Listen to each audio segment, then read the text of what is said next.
አለ ያ ሪከርደር አለ አይደለም ትምህርት አይደለም። ይኸውልሽ ከእሱ ጋር ትምህርት ከአንቺ ጋር ዝም ብለን እንጫወታለን። ችግር የለውም። ደቅቤ ነው። አይ ከፈለግሽ ግን ብትሄጂም ችግር የለውም። እውነቱን ለመናገር እሺ። ሉተር አንድሪው ውስጥ ይቀጥል አውራ ይቀጥል። በሁለተኛ አኬን በጣም ወደዋለሁ እየተባልክ ነው። ምስቲ ምን አሉ? እስቲ አንብቢው። አኬ ታኔ ዶሳይሲ አኬ ምንድን ታኔ አኬን ዶሳይሲ ከታች ኮሜንት ላይ ሌላ ሰው ከአኬ ፍቅር ይዞኛል ብሎ ነው የተረጎመው። እኔ አልገባም። በእውነት እንደዛ ተብለሃል ወይ? በደስታ አሁን አኬ በቃ ማውራት ሊከብደው ነው። ፍቅር ይዞኛል ምናምን የሚል ጭውያውን ትምህርቱም ሊጠፋበት ነው። በቃ ወደ ጨዋታው እንመለስ። ፍቅር አይደለም የተባለው ወደዋለሁ ነው ያለችው።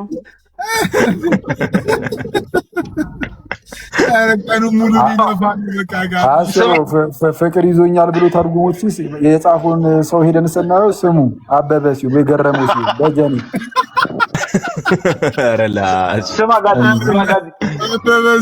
አበበች እንዲያም እንጂ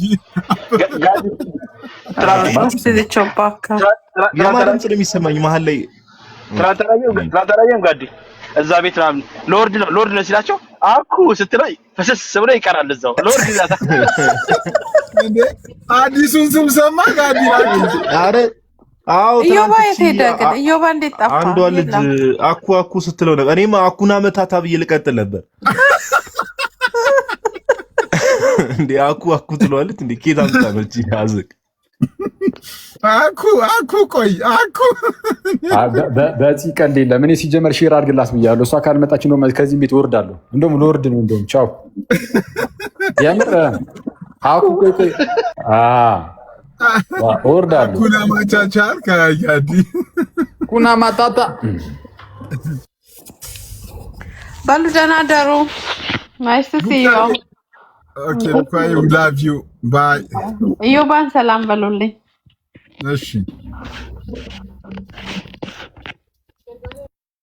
እሺ አንድሪው ቀጥል። ሉተር አንድሪው ተማል ላይክ ቅድም ኢርፎኔ ሲረብሽ ነበር። አሁንስ ይሰማል? አሁን ይሰማል። አሪፍ። እኔማ ጥያቄ ነበረኝ። ኦርቶዶክሳውያን ካውንስል ኦፍ ኦሬንጅን ትቀበላላችሁ ወይስ አትቀበሉም የሚል ነበር። ካውንስል ኦፍ ኦሬንጅ የኛ አይደለም እና በእኛ በኩል የተደረገ ስላልሆነ ምንም እሱ ላይ አስተያየት አንሰጥም። የተሳተ ነገር ካለው ይህ ስህተት ነው እንላለን። ምንድነው ጤናማ ከሆነ ደግሞ ችግር አይኖርብንም። ግን በጉባኤ ደረጃ ግን አንቀበሉም። የኛ ጉባኤ አይደለም፣ የኬልቄዶናውያን ነው። ኦኬ የእናንተ ጉባኤ ሳይሆንም ትምህርቱን አይታችሁታል? አይ ስለ ትምህርቱ ምናምን ምንም ያው እንዳልኩ የኛ ጉባኤ ስላልሆነ በመምህራን ደረጃ ምናምን እየታየ ይሄ ነው ያ እንዲያ ነው ሊባል ይችላል። ኦኬ አንተ አላየኸውም ወይስ ጉባኤው ምን ክሌም እንዳደረገ? የጉባኤው አይቼዋለሁ። የኦግስቲኒያን የሆነ ኢንፍሉዌንስ አለበት።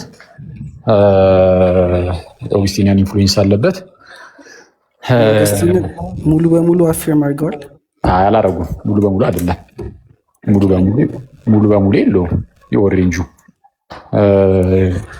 ምንድነው የፕሪደስቲኔሽኑ ላይ ምናምን እግዚአብሔር እያንዳንዱን ለማዳን ፈቃደኛ አይደለም ምናምን የሚሉ ነገሮችን እንደዚህ አይነት ነገሮችን አታይም።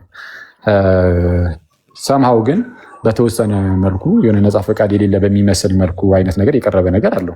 ያም ሆነ ይህ ግን ያን ያህል ግድ አይሰጠንም። ኦሬንጅ ጉባኤ ምን አለ የኛ ጉባኤ ስላልሆነ ያን ያህል ጊዜ ባልሰጠውም ደስ ይለኛል። ከሌሎቹ ጋር ብታወራበት እሱን ከሚቀበሉ ሰዎች ጋር እኛ እንቀበልን ወይ ከካቶሊካውያን ጋር ምናምን እነሱ ከዚህ አንጻር የምንቀበሉ ይላል። አክቹዋሊ ለእነሱም ቢሆን እንትን ነው ዓለም አቀፋዊ ጉባኤ አይደለም።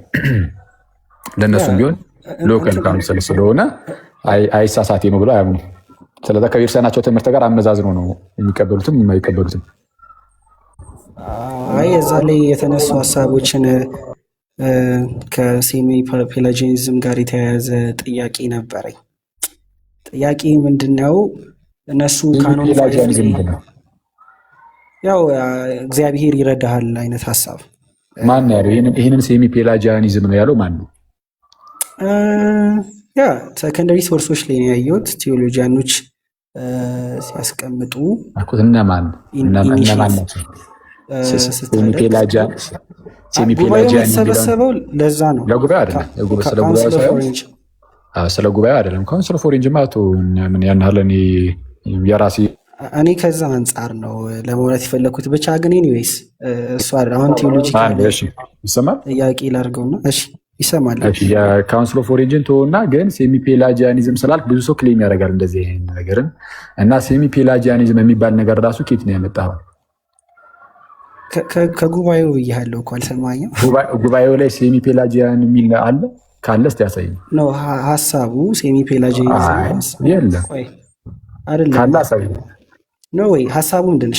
ሴሚ ፔላጂያኒዝም እኮ እሱን እኮ ነው የምልህ። ገና ከጅምሩ ይህንን ነገር ያስጀመሩት ይህ ሴሚ ፔላጂያን ምናምን እያሉ እርስ በርስ አንዱ ላይ እንደዚህ አይነት ታርጋን መለጠፍ የተጀመረው መቼ ነው? እኔ እኮ ታኪንግ አባውት ኮንሰፕት እኮ ኮንሰፕቱ እንዳለው ኮንሰፕቱን ደግሞ የሚገልጸው ተርሙ ነው ራሱ። ከተርሙ ጀምረ ሴሚ ፔላጂያን ናቸው እገሌ ሴሚ ፔላጂያን ነው ከፊል ፔላጂሳዊ ማለት ነው እያሉ መናገር የጀመሩት እነማን መሰሉት? እኔ እነግርሃለሁ፣ ካልቪኒስቶች ናቸው። ከዛ በኋላ እናንተም ኢምብሬስ አደረጋችሁት ይህን ነገር ተራምችም በጎን ጭራሽ ካቶሊካውያንም የሆነ ሰዓት ላይ እርስ በእርስ እዛው የሆነ አለመግባባት ተነስቶ ስለነበረ በካቶሊካውያን ወንድሞቻችን ዘንድ የሞሊኒዝም እና የቶሚዝም በቶሚዝም መካከል የነጻ ፍቃድ ላይ ክርክር ተነስቶ ነበረ። ቶሚስቶች አሉ፣ እዚህ ጋር ደግሞ ሞሊኒስቶች አሉ። የጄሱቶች ናቸው እነዚህ ሞሊኒስቶቹ እና ክርክር ተነስቶ የነጻ ፍቃድ ጉዳይ ላይ እንዴት ነው ምናምን የሚለው ከእግዚአብሔር ጸጋ አንጻር ሆነ የእግዚአብሔር ጸጋ ነጻ ፍቃድ ላይ እና ቶሚስቶቹ እነዛን ሞሊኒስቶቹን እናንተ ሴሚ ፔላጂያን ማለት ጀመሩ። እንደዚህ ናቸው የመጣው እንግዲህ ከካልቪኒስቶች ነው። ስለዛ ከእናንተ የተነሳ ነገር አምጥተህ ሴሚ ፔላጂያን ምናምን የሚለው ነገር እኛ ላይ አትጠቀምም። እሱን ዞር አድርገው ዝም ብለህ ከአባቶችና ከመጽሐፍ ቅዱስ አንጻር ጠይቀኝ።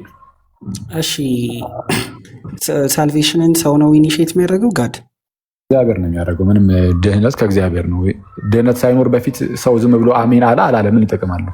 ኦኬ ሶ ጋድ ኢኒሺየት የሚያደርግ ከሆነ ኢኒሺየት የሚያደርገው እንዴት ነው? እሱን ጥያቄ አብራራ ውስጥ ቅዱስ ዮሐንስ አፈወርቅም እንደሚያስቀምጠው በኤፌሶ መልእክቱ ምዕራፍ 2 ቁጥር 8 ሲያብራራ አንደኛ ራሱ እግዚአብሔር ልጁ ኢየሱስን መላክ አለበት። አየህ መድኃኒቱ መምጣት አለበት ወደ ዓለም። ኢኒሺየት የሚደረገው የመጀመሪያው እንዲህ ነው። እግዚአብሔር ከታላቅ ፍቅሩ የተነሳ ልጁ ኢየሱስን ይልካል።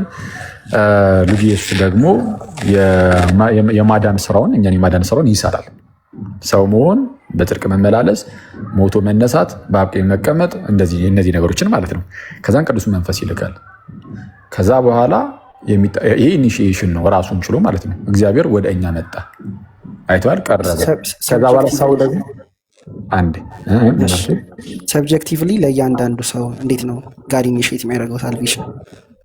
ለእያንዳንዱ ሰው ይህንን ድህነት በማቅረብ ለእያንዳንዱ ሰው ይህ ድህነት ለሁሉም ሰው የተሰጠ ነው። በምን በኩል ወንጌል ይሰበካል? ያንን የሚያምን ሁሉ እንዲድኑ ማለት ነው። ልክ ምን ተብሎ እንደተነገረው በእርሱ የሚያምን ሁሉ የዘላለም ሕይወት እንዲኖረው እንጂ እንዳይጠፋ እግዚአብሔር አንድያ ልጁን አሳልፎ እስኪሰጥ ድረስ ዓለምን እንዲወዱታል ተብሎ እንደተነገረ ሰብጀክቲቭሊ ኢንዲቪጁዋሊ የሚያምን ሁሉ ስለሚድን ለሚያምን ሁሉ እግዚአብሔር ይህንን ድህነት አቅርቧል። ከዛ በኋላ ልክ ቃሉ ይሰበክና ማለት ነው ወንጌልን ስበኩ ያመነ ተብሎ ስለተነገረ እምነት ከመስማት መስማትን በእግዚአብሔር ቃል ስለሆነ ያንን ወንጌል እንድንሰማ ግን እግዚአብሔር ሁሌም ቢሆን ይረዳናል። ረዳታችን እግዚአብሔር ነው፣ አጋዛችን ራሱ ነው። ስለዛ ድህነቱን ወደኛ መጣው ማለት ነው። ስለዚህ ፈርስት ስቴፕ ኦፍ ፌዝ ራሱ ግሬስ ነው ማለት ነው። የመጀመሪያው ምንድን ነው? ግሬስ ምን አይነት ጸጋ? ሪጀነሬቲቭ ግሬስ ከሆነ አይደለም። ሪጀነሬቲቭ ግሬስ በእምነት ነው የሚገኘው። ኦኬ ሶ የትኛው ግሬስ ነው ቅድሚያ የሚመጣው? አሁን እሱን እዚህ ጋር ነው ማስቀምጠልህ። ጸጋዎችን የምንከፋፈል በዛ ደረጃ ሆነን ሳይሆን ግን እርዳታውን ለማመልከት ነው። ይሄኛ ሁሉ ነገራችን የእግዚአብሔር ጸጋ ነው ብለን ነው የምንጠራው። ግሬስ አይደል? አዎ እሱን እኮ ነው የምልህ። የትኛውም በመውጣት በመግባታችን ውስጥ የትኛውም በህይወታችን ውስጥ የሚፈጸሙ መልካም ነገሮች ሁሉ በእግዚአብሔር እርዳታ ነው ብለን የምናምነው እሱን የእግዚአብሔር ጸጋ ብለን ልንጠራው እንችላለን። ስለዛ እንዴት ነው የመጀመሪያው ከተባለ ሰው ነፃ ፈቃድ አለው። ሰው ነፃ ፈቃድ አለው። ያ ነፃ ፈቃድ ያለው ሰው ደግሞ እንዲያምን እግዚአብሔር ይረዳዋል። በፈቃዱ እንዲያምን እግዚአብሔር ይረዳዋል። ስለዛ ሁለት ነገር አለ። ምን? አንደኛ የእግዚአብሔር ነፃ ማነው? የሰው ነፃ ፈቃድ፣ ሁለት የእግዚአብሔር እርዳታ። ስለዛ ወንጌሉ ቀርቧል፣ የድህነት ነገሩ ቀርቦልሃል። ስለዛ እሱን እንድትቀበል ደግሞ እግዚአብሔር ስቲል አሁንም ደግሞ አጋዥህ ነው። ምን ከሆንክ? ፈቃደኛ ከሆንክ። አሁን ጥያቄው አሁን ሰብጀክቲቭሊ ስለሚቀርበው ግሬስ ነው። ላይክ ለሁሉም ኦፈርድ የሆነ ዩኒቨርሳል ግሬስ አለ። ደግሞ ሰዎችን ሁሉ የሚያድን እግዚአብሔር ጸጋ ተገልጧልና ይላል ቲቶ ላይ። ግን ሁሉም ሰው ደግሞ አይድንም አይደል? ስለዚህ ለምንድን ያልዳኑት? ምክንያቱም እነዛ ሰዎች ፕሪዴስታይንድ ላይሆኑ ይችላሉ። እሱን እንመጣበታል። አስቀድሞ ስላልተወሰኑ ነው ያልዳኑት። እሺ መልካም። ይህን ጸጋ የአንተን ጥያቄ እንድትጨርስ ብዬ ነው ይሄንን ወደዚህ ያልሄድኩበት። እነዛ ያልዳኑት አስቀድሞ ስላልተወሰኑ ነው ብላ የሉተራን ትምህርትም አይደለም የካልቪኒስቶች ነው። ያልዳኑት አስቀድሞ ስላልተወሰኑ ነው ተብሎ አይነገርም በሉተራን። እሱን ላረመህና በኋላ ላይ ይመጣበታል። እሱንም ወደ ፕሪዴስቲኔሽን ስለሚወስደን ነው እንደዛ ያልኩ። ምክንያቱም ፕሪዴስቲኔሽን ከፍሪዊል ጋርም ይገናኛል ለብቻው። ትክክል ነው ይገናኛል። ግን በእናንተ ትምህርትም ቢሆን በል ፕሪደስታይን ስላልሆነ ነው ያ ሰው ያልዳነው አይባልም። ምናልባት አሁን ሉተራን ድሪቭ ስለሚል ሉተራን ትሆናለህ ብዬ ነው ይሄ ሎጎውንም ስላየሁት ማለት ነው። ሉተራን ከሆንክ ሶሊ ዲክላሬሽንም ሆነ ኤፒቶሙ ላይ ማለት ነው ፎርሙላ ኦፍ ኮንኮርድ 11ኛው አርቲክል ስለ ኤሌክሽን ነው፣ ስለ እግዚአብሔር ምርጫ ነው የተቀመጠው። ስለ እግዚአብሔር ምርጫ ሲቀመጥ የእግዚአብሔር ምርጫና የእግዚአብሔር እውቀትን ይለያዩትና የእግዚአብሔር እውቀት ለሚጠፉትም ለሚድኑትም ነው ብሎ ያስቀምጥና የእግዚአብሔር ቅድመ ውሳኔ ወይም ደግሞ ምርጫው ግን ለሚድኑት ብቻ ነው የሚነገረው ነው የሚሉት። ስለዛ ያልዳነው ሰው ያ ቅድመ ውሳኔ ሰብጀክቲቭሊ ለአንድ ሰው አፕላይድ የሚሆን አይደል? ቅድመ ውሳኔው ለድህነት የሆነው ነው። ለድህነት የሆነው አዎ፣ በእናንተ ትምህርት ከሆነ ማለት ነው። በእናንተ ትምህርት ነው ባይዘው። አሁን ስለኛ አይደለም ስለ ራስህ ትምህርት ነው ይጠይቀኛል። አይ ለዛ ነው እኔ ኮንቴክስቹዋሊ ሎጂካሊ ለዛ ነው። ሎጂካሊማ እኮ ወደዛ እኮ ያስኬዳል። አሁን አንተ ወዳልከው ወደ ካልቪኒስቶቹ ነው የሚያስኬደው። ግልጽ ነው። ከካልቪኒስቶቹ ጋር የኛ አይገናኝም። ፕሪዴስቲኔሽንን አንቀበልም። እሺ ያልጠፉ እነዛ ሰዎች ያላመኑት አስቀድሞ ስላልተወሰኑ ነው አላልከኝም? አላልኩም፣ አልወጣኝም። አንተ የራስህ ስላሉ ነው አልከኝ እኮ ነው ወይ አይደለም? ኧረ ሪከርድ ይደረጋል። ሉተር አንድሪው ወንድሜ ነው ወይ? ማን ነው ይቀጣል? ስምህም አለ ኤንድሪው ነው ስሜ። ያንተ ሎጂካል ኢንፈረንስ ነው። ለምሳሌ አረኛ አልበቃም ነው እኮ ያልከኝ። አልተመረጠም የሚል ቃል አልወጣም ከአንደበቴ። አይደለም ፕሪደስታይን ስላልሆኑ ነው ብለኛል አላልከኝም? ያልተመረጡ ሰዎች አሉ። ፕሪደስታይን ስላልሆኑ ነው ያላመኑት ያልተቀበሉት ብለኛል አላልከኝም? ቆይ እኔ እንደዛ አይደለም ያልኩት። እንደዛ አላልከኝ? ቆይ ሪካርዱን ትሰማለህ። አሁን ወደ ጥያቄ ሄድና በቃ ጠይቀኝ። ካልኩም ተሳስቻለሁ። እሺ ካልኩም ተሳስቻለሁ። ይሻላል። ኦኬ በስተት አውሮቼ ሊሆን ይችላል። እሺ ፖይንቴ እሱ አይደለም ሲጀመር። እሺ አሁን እኔ ፖይንቴን እያስቀመጥኩ ያለሁት ግሬስ ዩኒቨርሳሊ ለሁሉም ኦፈርድ ነው፣ ግን ሰብጀክቲቭሊ አፕላይድ ሲሆን ከምርጫ ጋር ይገናኛል ለማለት ፈልጌ ነው። ቅድም ከተሳሳትኩ ሀሳቤን አግኝተኸኛል? ቀጥል። ስለዛ ጥያቄ ምንድን ነው? ጥያቄ አሁን ፈርስት ስቴፕ ሰው ማይሄድ ከሆነ ወደ እምነት እግዚአብሔር የሚያመጣ ከሆነ ሁሉም ሰው ይመጣል? ፈቃደኛ የሆነ የሚመጣው ዊሊንግ የሆነ ኦኬ። ወደ እምነት የሚያመጣውን ጸጋ እግዚአብሔር የሚሰጠው ነፃ ፈቃዳችን ላይ ቤዝ አድርጎ ነው። ትክክል። አዎ በሚገባ አያስገድድህም። ፈቃድህን አይቶ ለሁሉም ይቀርባል። ፈቃደኛ የሆነ ሰው ይቀበለዋል ነው። ጸጋ ስትል ሪጀነሬቲቭ ግሬስን ከሆነ ተሳስተሃል። እርዳታው ነው በቃ ሪጀነሬቲቭ ግሬስ። እሱ አሁን አስቸጋሪ ነገር ምንድን ነው? እሱን እኮ ነው የምልህ። አሁን በዌስተርኑ እና በኢስተርኑ ሳይድ ያለሁት ከተርሚኖሎጂ ጭምር በጣም የተለያየ ነገር አለ። በእናንተ ዘንድ ፕሪቪኒየን ግሬስ ብላችሁ የሆነ ነገር ታስቀምጡለትና ከዛ በኋላ ሪጀነሬቲቭ ግሬስ ልትሉ የሆነ ነገር እያላችሁ የሆነ ጸጋውን በጣም ትከፋፍሉታላችሁ። እና ጠቅለል ባለመልኩ እኔ እኮ ነው የምጠየቀው። እኔ በምመልስልህ መልኩ ብቻ ጠይቀኝ። እኔ እኮ ነው የኔን ትምህርት እኮ ቆይ አንዴ የኔን ትምህርት እኮ ነው የምትፈልገው ማለት ነው። የኔን ትምህርት እኮ ነው የምትፈልገው።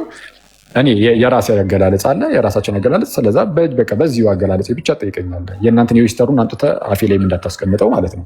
እንደሱ መልካም ይመስለኛል። ስለዛ በአጭሩ እንዴት ነው እግዚአብሔር ይረዳል ነው የምንለው። በቃ አለቀ። ምን እንድታምን ማንን የሚረዳው? ሁሉንም ሰው እኮ ይረዳል። ፈቃደኛ የሆነ ሰው ያምናል። አለቀ። እንደዛ የምንለው አሁን በእናንተ ኮንቴክስት ዌስተሩን አታምጣብኝ ካልክ በእናንተ ኮንቴክስት ያልገባኝ መጠየቅ ትችላለህ አይደል? ጠይቀህ እንዴ ወንድሜ ጠይቀኝ። እግዚአብሔር ራሱ ኢኒሺየት የሚያደርግ ከሆነ ሎጂካል ኢንፈረንስ የኔ ሰው ድነትን ኢኒሺየት አያደርግም ማለት ነው አይደለ? ኦፍኮርስ ድነትን ኢኒሺየት የሚያደርገው እግዚአብሔር ነው። የታወቀ እኮ ነው። እሺ ኢኒሺየት ሲያደርግ ለሁሉም ሰው ነው ወይስ ስፔሲፊክሊ ሰብጀክቲቭሊ ለአንዱ ሰው ሲድን? አንተ አሁን ለምሳሌ አንተ ድናሃል እንበል፣ ሌላ ሰው ካልዳነ አንተ ለመዳነ ጋድ ኢኒሺየት አድርጓል ያንተን ድነት? አዎ ኦፍኮርስ። አሁን በኢኒሺዬሽን ደረጃ በየግለሰቡ ለየትኛውም ሰው የቀረበ መድኃኒት አለ። መድኃኒቱ ሲቀርብ እኮ በግለሰብ ደረጃ ለሁሉም ጭምርም እኮ ነው፣ ለእያንዳንዱ ሰው እኮ ነው ምኑ የቀረበው መድኃኒቱ የቀረበው። ይህም ክርስቶስ ኢየሱስ ነው። እግዚአብሔር ልጁ ኢየሱስን ያቀረበው ለእያንዳንዱ ግለሰብ ነው። አንድ ሁለት ደግሞ ቆይ አንዴ ቆይ። ከነዚህ ውስጥ ደግሞ የሚድኑ አሉ፣ ደግሞ አንቀበልም ያሉ አሉ። ለነዛ ለሚድኑትስ የተደረገላቸው ነገር አለ ወይ? ከነዛ የተለየ ነገር ተደርጎ አይደለም። ግን እነዚህኛዎቹ የዳኑት ሰዎች ግን ነፃ ፈቃዳቸውን ተጠቅመው እግዚአብሔር ለሁሉም ከሰጠው ማገዝ ወይም እርዳታ ጋር ተባብረዋል። አሜን ስላሉ ዊሊንግ ስለሆኑ ስለፈቀዱ ወይም ስለፈቀዱ እሺ ስላሉ ፍላጎቱ ስላላቸው እነሱ ዳኑ። ሌሎቹ የጠፉትም ደግሞ ምንድነው ቅድመ ውሳኔ ስላለባቸው ምናምን እንዳይድኑ ስለተወሰነባቸው ሳይሆን በቃ ፈቃዳቸውን ተጠቅመው፣ ይሄ የነፃ ፈቃድ ጉዳይ ነው ማለት ነው። አስቀድሞ የመጣው ግን እግዚአብሔር ነው። እግዚአብሔር አስቀድሞ ከአንተ አጠገብ ላለው ላልዳነው ሰው ለአንተም መጥቷል። ስለዚህ አንተ በራስ ፈቃድ ነው የምትቀበለው ነው የምትለኝ አይደል? የራስ ፈቃድ አለ። የእግዚአብሔር እርዳታ እንዳትረሳ፣ ግን የራሴ ፈቃድ አለ። እንዴ ፈቃዴንማ አላጣሁትም እኮ አለ። ፈቃዴ እኮ የራስ ፈቃድ አንተ ስለፈቀድክ ጸጋውን ሰብጀክቲቭሊ ለአንተ ይሰጥሃል። ያኛው ስላልፈቀደ ደግሞ ሰብጀክቲቭሊ ጸጋውን ያ ሰው አያገኝም። ኢፊኬሽስ አይሆንም እዛ ሰው ላይ። ኦፍኮርስ ኤፊካሲው የሚኖረው በዚህ በዊሊንጉ ላይ ነው። ዊሊንግሊ ለተቀበለው ማለት ነው። ስለዚህ ግን የቀረበው ዊሊንግ የሆንኩት ግን ፈቃደኛ የሆንኩት ግን አስቀድሞ እግዚአብሔር ይህንን መድኃኒት ስላመጣልኝ ነው። ይኸው ተቀበል ብሎ ስላቀረበልኝ ማለት ነው።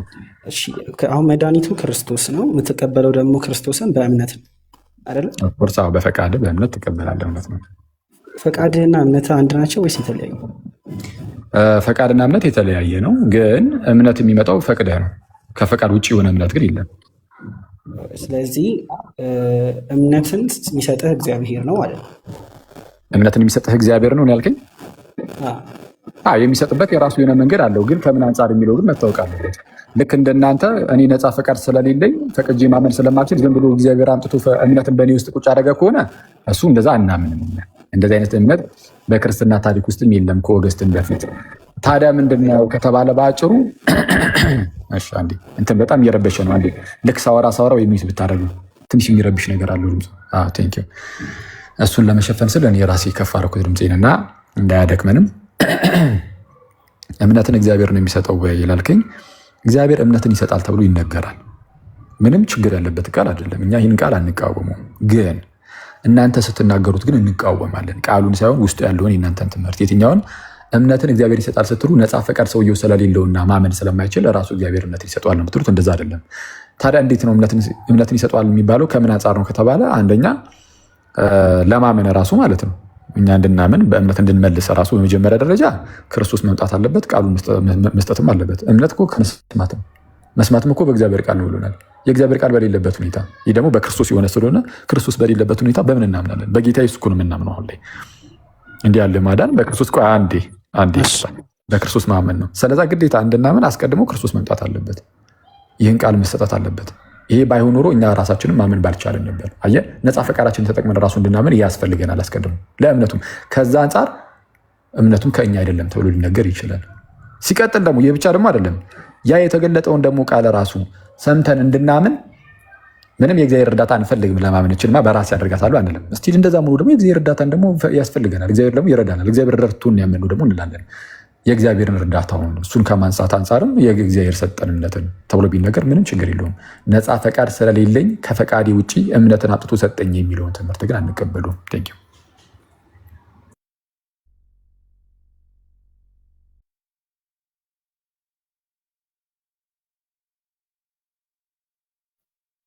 በጸጋው ማለት ነው። ስለዚህ ያ እምነት ደግሞ አንተን አዳነ አላልኩም። መች እንደዛ አልኩ?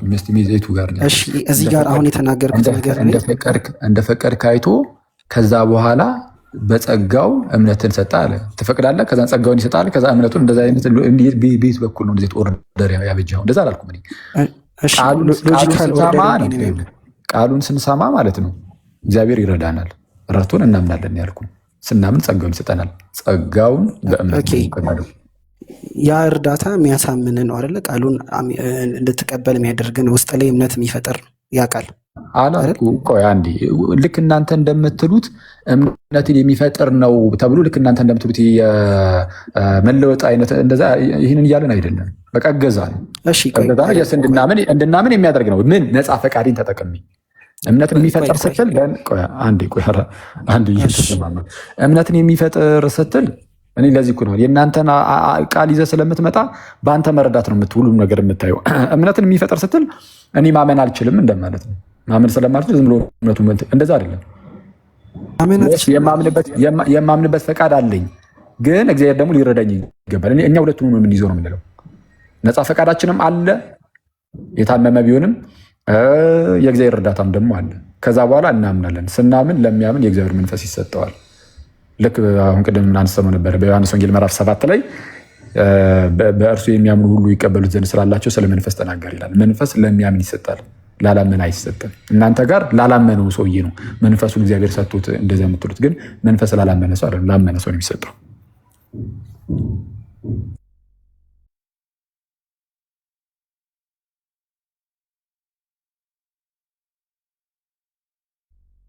በስነስርዓት ደግሞ እኔ ሎጂካሊ ሊገባኝ አልቻለም። ፖይንት ለሚያስኪ ይህንን ጥያቄ ልጠይቅ። መንፈሳዊ ያልሆነ ሰው የእግዚአብሔር ቃል ሊገባ አይችልም አይደል? እሺ ለማመን ነው። ማን ያለ? እሺ እንዴት ነው ሁለተኛ ቆሮንቶስ የምትፈታው? እሺ ምንድነው? ለፍጥረታዊ የእግዚአብሔር መንፈስ ነገር ሞኝነት ነው የሚለው ነው። እሱንማ ከምዕራፍ 1 ጀምሮ በማየት ነው። ምንድነው ፍጥረታዊ ሰው ለፍጥረታዊ ሰው ብሎ የተናገራቸው እነማን ነው? ለእነማን ነው እንደዚህ አይነት ነገር ነው የተናገረው? ቅዱስ ዮሐንስ አፈወርቅ እንኳን አብራርቶታል። ምን ብሎ ነው ያብራራው? አይተዋል። ለፍጥረታዊ ሰው የእግዚአብሔር መንፈስ ነገር ሞኝነት ነው ሊቀበለው አይችልምና የሚለው ምዕራፍ 1 ላይ ሄደህ ስትመለከት የመስቀሉ ቃል ለሚጠፉት ሞኝነት፣ ለእኛ ለምንድን ግን የእግዚአብሔር ኃይል ነው እያለ ይናገርና ዓለም እግዚአብሔርን በጥበቧ እንዳላወቀችው ይናገራል። አይናገርም? ቀደም ባለ ምዕራፍ ላይ እንደዛ ነው። ስለዛ ምንድነው ዓለም እግዚአብሔርን በጥበቧ ስላላወቀችው ነው የሚለው። በቃ የዓለምን ጥበብ ሞኝነት ከንቱ አድርጎታል እግዚአብሔር ማለት ነው። ስለዛ ማንም ሰው በዓለም ጥበብ እግዚአብሔርን ማወቅ ይችላል? አይችልም። በዓለም ጥበብ እግዚአብሔር ላይ መድረስ ይቻላል? አይቻልም። ስለዚህ ታዲያ እንዴት ይሁን? ታዲያ በምንድን ነው እግዚአብሔር የሚገኘው? በቃ እንደዚህ ዝም ብሎ በቅድመ ውሳኔ አይደለም። በስብከት ሞኝነት የሚያምኑትን ሊያድን የእግዚአብሔር በጎ ፈቃዱ ሆኗል ይላል። እዛው ጋር እኮ እንደዚህ ይላል። ስለዛ ትሰማና ማለት ነው የእግዚአብሔር ቃል በዓለም ጥበብ ምናምን አይደለም ሁሉ ነገር የምትመዘነው በአመክንዮ ምናምን ብቻ ጠየቅ አይደለ? አንድ እንደዛ ሳይሆን በስብከት እሺ፣ አውጣው ምዕራፍ 1 ላይ ነው ይሄኛው አልኩ። ምዕራፍ 2 ላይ ያለውን ነው የምጠይቅህ። ምዕራፍ 2 ሐሳብ ምዕራፍ 2 ላይ ቁጥር 14 ነው። እሺ ቁጥሩን ልንገርህ ባይሆን እሱም ማለት ነው ምዕራፍ 2 ላይ ከሚሄድ በፊት ምዕራፍ 1 ላይ እኮ አለ ሐሳቡ እኮ የሚመዘዘው እኮ ከምዕራፍ 1 ነው። ችግሩ እኮ ይሄ ነው። እንዳን ብቻ ነጠል እንዳናደርጋት ማለት ነው። ስለዚህ ከምዕራፍ 1 ጀምሮ አሁን ቅድም እንዳልኩ ነው የሚመጣው። ስለዚህ በስብከት ሞኝነት የሚያምኑትን ሊያጸድቅ የእግዚአብሔር በጎ ፈቃዱ ሊያድን የእግዚአብሔር በጎ ፈቃዱ ነው ይላል። ለማዳን የእግዚአብሔር በጎ ፈቃድ የሆነው እነማንን ነው ከተባለ አስቀድሞ የመረጣቸውን የሚወሰነባቸው ምናምን አይደለም። በቃ በስብከት ሞኝነት የሚያምኑትን ነው። በስብከት ሞኝነት የሚያምኑትን ማለት ኤፊካሲውን ነው። ከኤፊካሲ አንጻር የሚያምኑትን ነው ተብሎ የሚናገር። ከኤፊካሲ አንጻር የእግዚአብሔርን ቃል አንድ ሰው ሊያውቅ ይችላል ያለ መንፈስ ቅዱስ? ያለ መንፈስ ቅዱስ ማለት ነው። አይተዋል። ይህን እኮ ነው እያልኩ ያሉት። መንፈስ ቅዱስ መጥቶ ገብቶ ሪጀነሬት ካላደረገው እያልከኝ ከሆነ የእግዚአብሔር እርዳታውን የሚያስፈልገው እንጂ ሪጀነሬሽን አያስፈልገውም። እናንተ ዳግም ልደት ያስፈልገዋል ወይም ከሞት ወደ ሕይወት መምጣት ያስፈልገዋል የእግዚአብሔርን ነገር ለመረዳት ብላችሁ የምታስተምሩት እኮ አስቀድሞ ሌላ የምታስተምሩት እምነት ስላለ የትኛው ሰውየው ሲሞት ነፃ ፈቃዱን አጥቷል ብላችሁ ስለምታስተምሩ በቃ መፍቀድ አይችልም ስለምትሉ አይተዋል። መሰረቱ ላይ እዛ ጋር አለ። ያንን ፕሪሰፖዝ አድርገህ አታውራ። ነፃ ፈቃድ አለው ሰውየው እኮ እንዴ አልሞተም እኮ ነፃ ፈቃዱ። ስለዚህ ነፃ ፈቃዱ ስላለ እርዳታ የሚፈልገው እንጂ ዳግም መወለድ አይደለም የሚፈልገው። ኤፌሶን 2:1 አብራራለኝ። እሺ አንብበው። ምን ይላል? ወይስ ላንብብልህ? እያወጣሁ በበደላችሁ ሙታን ነበራችሁ ይላል። በኃጢአታችሁና በበደላችሁ ምክንያት ሙታን ነበራችሁ ማለት ነው። በቃ በኃጢአታችን በበደላችን ሙታን ነበርን። ሙት የሚለውን ቃል በምንድን የምንፈታው ነው? በመጽሐፍ ቅዱስ ላይ ሙታን ነበራችሁ የሚለው ቃል እንዴት ነው የሚፈታው? በቃ ምንም ኤቢሊቲው የለንም ማለት ነው። ምንም አቅሙ በማይኖር ደረጃ ማለት ነው አይደለም። ሞትን መጽሐፍ ቅዱሳችን መንፈሳዊ ሞትን የሚፈታው ከእግዚአብሔር በመራቅ ነው። ከእግዚአብሔር ርቀናል የሚለውን ለማሳየት ነው። ይህንን ለመረዳት እኔ አንድ ነገር ላሳየ። ስለ ሞት መጽሐፍ ቅዱሳችን የሚናገረው እንድትረዳው ማለት ነው። ሞተናል ሲል በኃጢአት ነው አይደለም ነው? አዎ፣ በኃጢአታችሁና በበደላችሁ ሙታን ነበራችሁ ይላል። በኃጢአት መሞት ማለት ከኃጢአት ውጭ ምንም ነገር ማድረግ አይቻልም፣ ምንም መልካም ነገር ማድረግ አይቻልም ብላችሁ ትፈታላችሁ። ሞት የምትል ቃል ስላለች በቃ ኦልሬዲ በኃጢአት ምክንያት ሞቷል። ስለዚህ በኃጢአት ከሞተ ምንም መልካም ነገር ሊሰራ አይችልም ትላለች። አንተ አልሞተም ነው የምትለኝ? ሞቷል ነው የምለው። ግን ሞትን ግን የምንፈታበት መንገድ የተለያየ ነው። እናንተ የምትፈቱት እንደ መጽሐፍ ቅዱስ አይደለም ብዬ ሞገስ እንዴት ነው እናንተ? ኃጢአት መሞት እንዳትረሱት። ሞት የምትል ቃል ስላለች በኃጢአት የሞተ ሰው መልካም ነገር ምንም ማድረግ አይችልም ይላሉ። አቅምም የለውም ጭራሽ ብሎ ነው የሚፈቱት። ለኃጢአት የሞተ ማለት ነው ማለት ነው። በኃጢአት መሞት አይደለም፣ ለኃጢአት የሞተ ሱፐርናቹራሊ ጉድ እንጂ ላይክ ሲቪል የሆነ ነገር ማድረግ ሲቪል የሆነ ነገር ማድረግ በእግዚአብሔር ፊት መልካም ነገር ማድረግ አይችልም። እግዚአብሔርን መምረጥ አይችልም ወደሚል እንትን እንመጣለን። እሺ መንፈሳዊ መልካም ማለት ነው። ስፒሪቹዋል ጉድ የሚለው ማለት ነው የእናንተ መጽሐፍ። ምክንያቱም ዴድ ነው ስፒሪቹዋል። በቃ ዴድ ነው ብላችሁ ሙት ስለሆነ ምንም መንፈሳዊ መልካም ነገር በተአምር ምንም ነገር ሊገኝበት አይችልም ትላላችሁ። መንፈሳዊ መልካም አሁን ደግሞ ላሳየኩ ነው። ሞት የምትለዋን ቃል አይደል ይዛችሁ እንደዚህ ምንም አቅም ኑሮ አይችልም ያላችሁት። አሁን ይሄ በኃጢአት መሞት ነው የተባለው። ለኃጢአት መሞት ምንድን ነው? ለኃጢአት መሞት ደግሞ ለኃጢአት መሞት ነገርከኝ እኮ ቅድም ከእግዚአብሔር መለየት አይደለም ወይ ብለሃል። እሱ ለኃጢአት መሞት አይደለም፣ እሱ በኃጢአት መሞት ነው። ሁለቱ ይለያያል። ለኃጢአት መሞት ይለያል።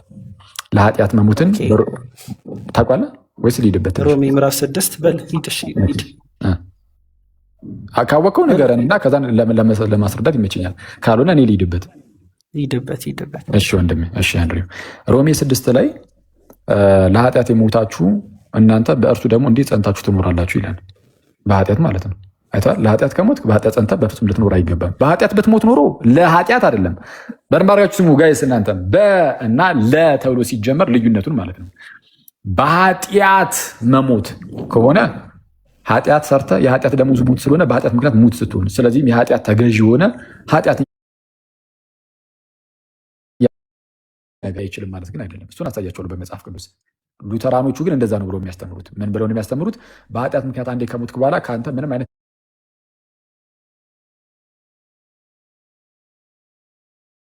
መንፈሳዊ መልክ ከሞትክ በኋላ ከአንተ ምንም አይነት መንፈሳዊ መልክ ከሆነ በኃጢአት መሞትን ያዝ እናደርገውና ሞት የምትለው ቃል ስለሆነች እንደዚህ እንዲሉ ያደረጋቸው። ለኃጢአት መሞት የሚባል ደግሞ ኮንሰፕት አለ።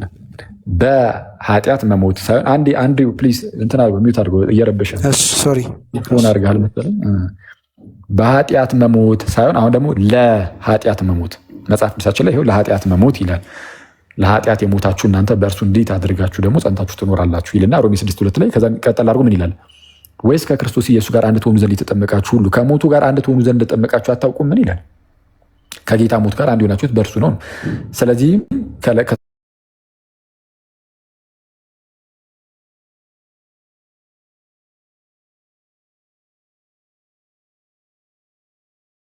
የማን ድምፅ ነው የተከፈተው? ታብታብ እያደረጋችሁ ያ ድምፅ ለማሰማት ምን አባ ፈለግ ከዚህ በላይ ሩብ ሚሊዮን ታፕታፕ አለ። እሱን ይዛ ዝም ብለህ አትቀመጥም? ብዙም አትልም? እሺ ልከፋፍራል። ስማ ሲመጣ ግን እየመጣው ነው። አሪፍ አሪፍ። እሺ እና ምንድነው? ኦኬ ሶሪ፣ በጣም ይቅርታ። እሺ ጋይስ እንግዲህ መሀል ላይ ተቋረጠ። አንድ ሰው ለምሳሌ በኃጢአት ሞቷል እንበል። እኔን እንውሰድ። እኔ በኃጢአት ሞቼ ያለው እንበል። መጀመሪያ በኃጢአት ሞቼ ነበረ። በኃጢአት ሞቼ ነበር ማለት ለኃጢአት ባሪያ ሆኜ ነበር። በኃጢአት ምክንያት ሙት ሆኛለሁ። ስለዚህም ኃጢአትን ምሰራ አይነት ሰው ነኝ። በተደጋጋሚ በኃጢአት ነው የሞትኩት። ኦልሬዲ ኃጢአት ይይዝሃል፣ ኃጢአት ይገዛሃል። ለኃጢአት የምትገዛ ትሆናለህ። ስለዚህ ኃጢአትን ዝም ብለህ የምትሰራ ሰው ትሆናለህ፣ በኃጢአት የምትስትሆን ማለት ነው። ከዛ በኋላ ግን በጌታችን በክርስቶስ ኢየሱስ በኩል ለኃጢአት ሙት መሆን ደግሞ መጣ። በኃጢአት ሙት አይደለም፣ በኃጢአት ከሆነ ኃጢአት የሞታችን ምክንያት ይሆናል። ለኃጢአት መሞት ማለት ግን ኃጢአት ገዢ ነበረ። ከዛን ለዚህ ገዢ ለሆነው ኃጢአት ማለት ነው ስሙት ማለት ነው። ለሱ ስሙት ምን ማለት ነው? ኦልሬዲ ለኃጢአት እኔ ሞቻለሁ። ለኃጢአት ሞቻለሁ ማለት ኃጢአት አይገዛኝም። ምክንያቱም ለምሳሌ አንድ ሰው የሆነ የሌላ ሰው ባሪያ ነው እንበል እና ያ ባሪያ ለዛ ለገዢው ለጌታው የሚገዛው በህይወት እስካለ ነው። ለዛ ለጌታው ቢሞት ግን ከሞተ ሞተ ነው። ያ ጌታው ሲገዛው አይኖርም። ከሱ መገዛት ውጭ ይሆናል። ለኃጢአት መሞት ማለት ልክ እንደዚህ ነው። ለኃጢአት መሞት ማለት በቃ ኃጢአት አይገዛኝም ማለት ነው። ግን መሞት የምትለዋን ቃል ይጠቀማታል። አሁን ለኃጢአት መሞት ማለት በቃ ለጽድቅ መኖር ማለት ነው በአጭሩ። ሮሜ ምዕራፍ 6 ላይ በቃ እሱን ነው የሚያሳየው። ለኃጢአት ሞተን ለጽድቅ እንድንኖር ብሎ የሚያስቀምጠው እሱን ነው። ለኃጢአት መሞት ማለት ለጽድቅ መኖር ነው። አሁን ለኃጢአት ሞተናል ስለተባለ ምንም ኃጢአት የመስራት አቅሙ የለንም ማለት ነው። ሞተናል ተብሏል። እንግዲህ ለኃጢአት ሞተናል። አንድ እሺ ልጠይቅህ አንተን፣ ለኃጢአት ሞተናል ማለት ኃጢአት የመስራት ምንም አቅም የለንም ማለት ነው። እዛ ጋር እኛ ጀስቲፊኬሽንን ፎሬንሲክ አድርገን እንደምናይ ታውቃለህ። እሱ የውጫዊ ዲክላሬሽን ነው። እሱን አይደለም እኔ የጠየኩህ። ሞት ከምትለዋ አንጻር ነው። አሁን ቃሏ ላይ እኮ ነው መጽሐፍ ቅዱስ እችን ቃል እንዴት ነው የሚጠቀማት የሚለውን እንድትረዳው። ለኃጢአት የሞትን ሲል ለኃጢአት የሞተ ስለተባለ አንድ ሰው ኃጢአትን መስራት አይችልም ማለት ነው። አቅም የለው ማለት ነው። ቃሉ ስለተጠቀመ ነው። ስፒሪቹዋል ሪያሊቲ እንዳለው ታምናለህ አንተ ማለት ከክርስቶስ ጋር እንደሞተ። እሱማ ግልጽ ነው። እሱን አይደለም እኮ እሱማ ትክክል እኮ ነው። ግን ጥያቄ ከክርስቶስ ጋር ሞተናል አልሞትንም ሳይሆን ለኃጢአት ሞቻለሁ፣ ለኃጢአት ሞተን ለጽድቅ እንድንኖር ተብሎ እንደተነገረ፣ አዎ እንዲህ ተብሎ ተነግሯል። ለጽድቅ ነው የምንኖረው ከአሁን በኋላ። ለኃጢአት ሞተናል ተብሏል። ግን ነው ለኃጢአት ሞተናል ስለተባለ የምር አሁን ኃጢአት የመስራት አቅሙ የለህም ወይ? ሞተናል ስለሚል ቃሏን ይችን ሞት ብሎ ስለተጠቀመ ማለት ነው። አይ ቲንክ እሱ ቨርስ አይ ቲንክ በግሪክ ምናምን በደንብ መታየት አለበት። ምክንያቱም እንትን ኢንዲኬቲቭ ነው ኢምፐሬቲቭ ነው የሚለው ደግሞ በዛ ላይ ፓስት ቴንስ ነው። ምክንያቱም ዊ ዳይድ ቱ ሲን ይላል ለኃጢአት ሞት የሚለው እሱ ፓስት ቴንስ ስለሆነ ምንድነው ከኃጢአት ባርነት ነፃ መውጣታችንን የሚያሳይ ነው አይደል? ይህማ በቃ ለኃጢአት ሞታችኋል ማለት ከክርስቶስ ጋር ስትሞት ሕያው ሆነ ትነሳለህ። ከዛ በኋላ መሞቱ ግን ይቅርታ ይሰማል። ከክርስቶስ ጋር መሞቱ ግን ስፒሪቹዋል ሪያሊቲ አይደለም። ከክርስቶስ ጋር ሞቱ መቀበር መነሳት ትክክል ነው አለን። እሱም አለን እኮ ይሄ ስፒሪቹዋል ሪያሊቲ የመጀመሪያ የሞትና የመንፈሳዊ ሞት ኦፖዚት ነው አይደለም? ትክክል ነው። ስለዚህ መጀመሪያ የሞት ነው አክቹዋል ዴት ነው ማለት ነው። የምር ሞተን ነበር በመንፈሳዊ ሞተናል። አሁን የእሱ ተቃራኒ ነው ስላልከኝ እሱን እኮ ነው እየጠየኩ ያሉት። ያኔ በሞትን ሰዓት መንፈሳዊ መልካም ነገር ማድረግ አንችልም ካላችሁ፣ አሁን ደግሞ በተቃራኒው ኃጢአትን የመስራት አቅሙ የለንም ልትሉ ይገባል ነው እያልኩ ያሉት። ሁለቱንም ሞት የሚል ቃል ነው የሚያስቀምጠው። አይተዋል። ምክንያቱም ሳንቲፊኬሽን አለ። አሁንም እኮ ሳንቲፊኬሽን አይደል? እሱን አይደለም እኔ ስለ ሳንቲፊኬሽን መቼ አወራሁና? እኔ እኮ ስለ ቃሏ ላይ እኮ ነው እያስረዳሁ ያሉት። ሞት በመጽሐፍ ቅዱስ ምንድን ነው የሚለውን እንድትረዳው። በቃ እኔ ቀለል አድርጌ ልንገርህ ሚዩት አድርጎና። ስለዚህ አሁን ሰው በኃጢአት ሲሞት ምን ማለት ነው? ኃጢአት ይገዛዋል፣ ይበረታታበታል፣ አቅመ ቢስ ነው፣ በቀላሉ ኃጢአትን ይሰራል ማለት ነው። በኃጢአት መሞት እንደዛ ነው። ስለዚህ ያ ሰው ግን ሊያምን አይችልም፣ ሊፈቅድ አይችልም፣ የመዳን ፍላጎት ሊኖረው አይችልም ማለት ግን አይደለም። ለእግዚአብሔር ጥሪ ምላሽን መስጠት አይችልም ማለት ግን አይደለም። አኪ ያ ኤፌሶን ምዕራፍ 2 ቁጥር 1 ላይ ያለው ላሳየህ። ሂድ እንደውም ስፒሪቹዋል ሪያሊቲ ነው ላሳየው። በቃ እዛው ኤፌሶን ላይ በቃ ላሳየህ። እንደዛ ነው ይመስላል። እዛ ኤፌሶን ምዕራፍ 2 ላይ ምን እንዳለ ላሳየህ። እኔ እኮ ሐሳቡን እንድትይዘው ምናምን በደንብ ነገር ይኸው ላይ እንትን እንድትል ነው እንጂ ኤፌሶን ምዕራፍ 2 ላይ እኮ እዛው ጋር እኮ ይኸው ያ የሞተ ሰው ምን አይነት ሰው እንደሆነ እኮ ማሳየት ይችላለሁ። እሺ ምንድነው ዮሐንስ ማነው የኤፌሶን መልእክት አይደለ? አንዴ እሺ ኤፌሶን እሺ አላሳየህ እንዴ እኔ በቀላሉ ኤፌሶን ምዕራፍ 2 ላይ ምዕራፍ 2 እዛው ምዕራፍ 2 የሚጠቀሰው እዛው ምዕራፍ 2 ላይ ነው የሚመለስልህ። ሚዩት አድርጓ እንዴ ይቅርታ እንትን የሆነ እንትን አለው። እሺ በበደላችሁና በኃጢአታችሁ ሙታን ነበራችሁ። በበደላችሁና በኃጢአታችሁ ሙታን ነበራችሁ ብሎ ነው የሚጀምረው። ስለ ሙታን ነበርን። ሙታን ስለነበርን ምንም ማመንም መምረጥም በቃ የመዳን ፍላጎቱም ሊኖረን አይችልም ነው እያለን ያለው። ስለዚህ መጀመሪያ ጸጋውን የሚመጣው ነው። እሱን ለማስረዳት ደግሞ ቁጥር 5 ይጠቀሳል። ምን የሚል ቃል አለ? ከወደደን ከትልቅ ፍቅሩ የተነሳ በበደላችን ሙታን እንኳን በሆነን ጊዜ ከክርስቶስ ጋር ህይወትን ሰጠን ይላል። በጸጋ ድናችኋልና ይላል። አይታችኋል። ሙታን ነበርን። ስለዚህ ማመን አንችልም፣ ፍላጎቱም ሊኖረን አይችልም። ስለዚህ ጸጋው ነው አስቀድሞ የሚያስፈልገው። ስለዚህ በምን ድናችኋል? በጸጋ ድናችኋል። ምን በሆንን ጊዜ? በበደላችን ሙታን በሆንን ጊዜ። እንዳትረሱ። መቼ በጸጋ ዳን ነው? በበደላችን ሙታን በሆንን ጊዜ። በበደላችን ሙታን በሆንን ጊዜ ጸጋው አድኖናል ይላል። አዎ ይላል።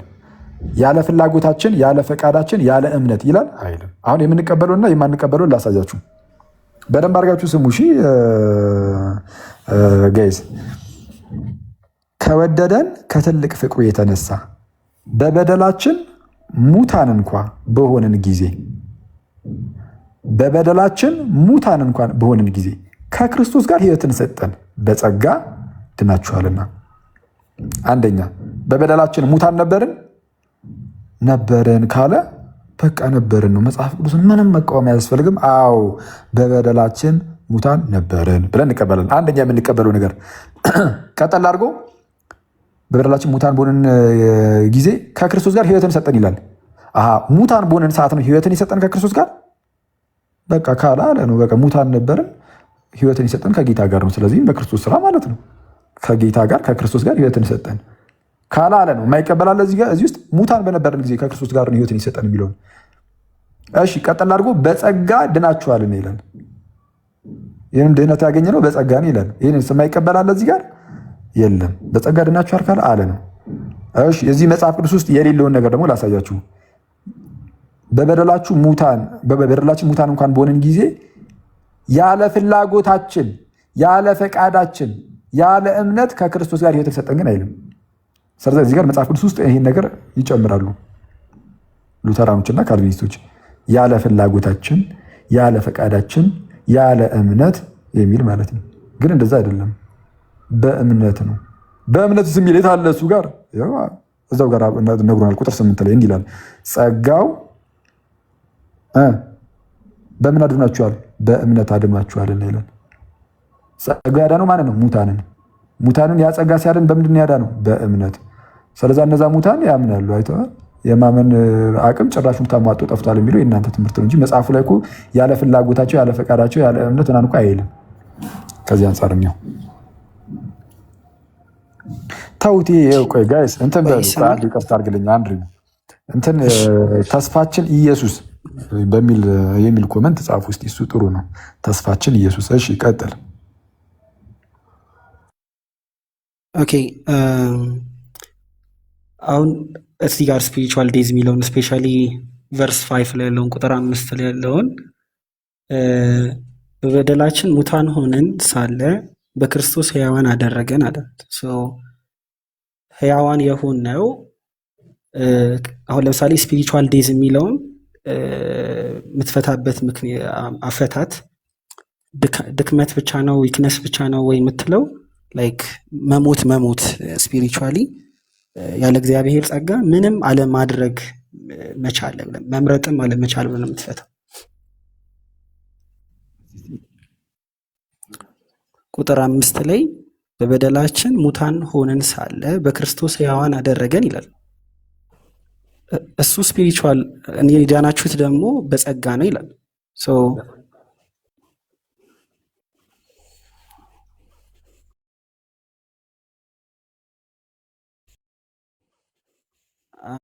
አሁን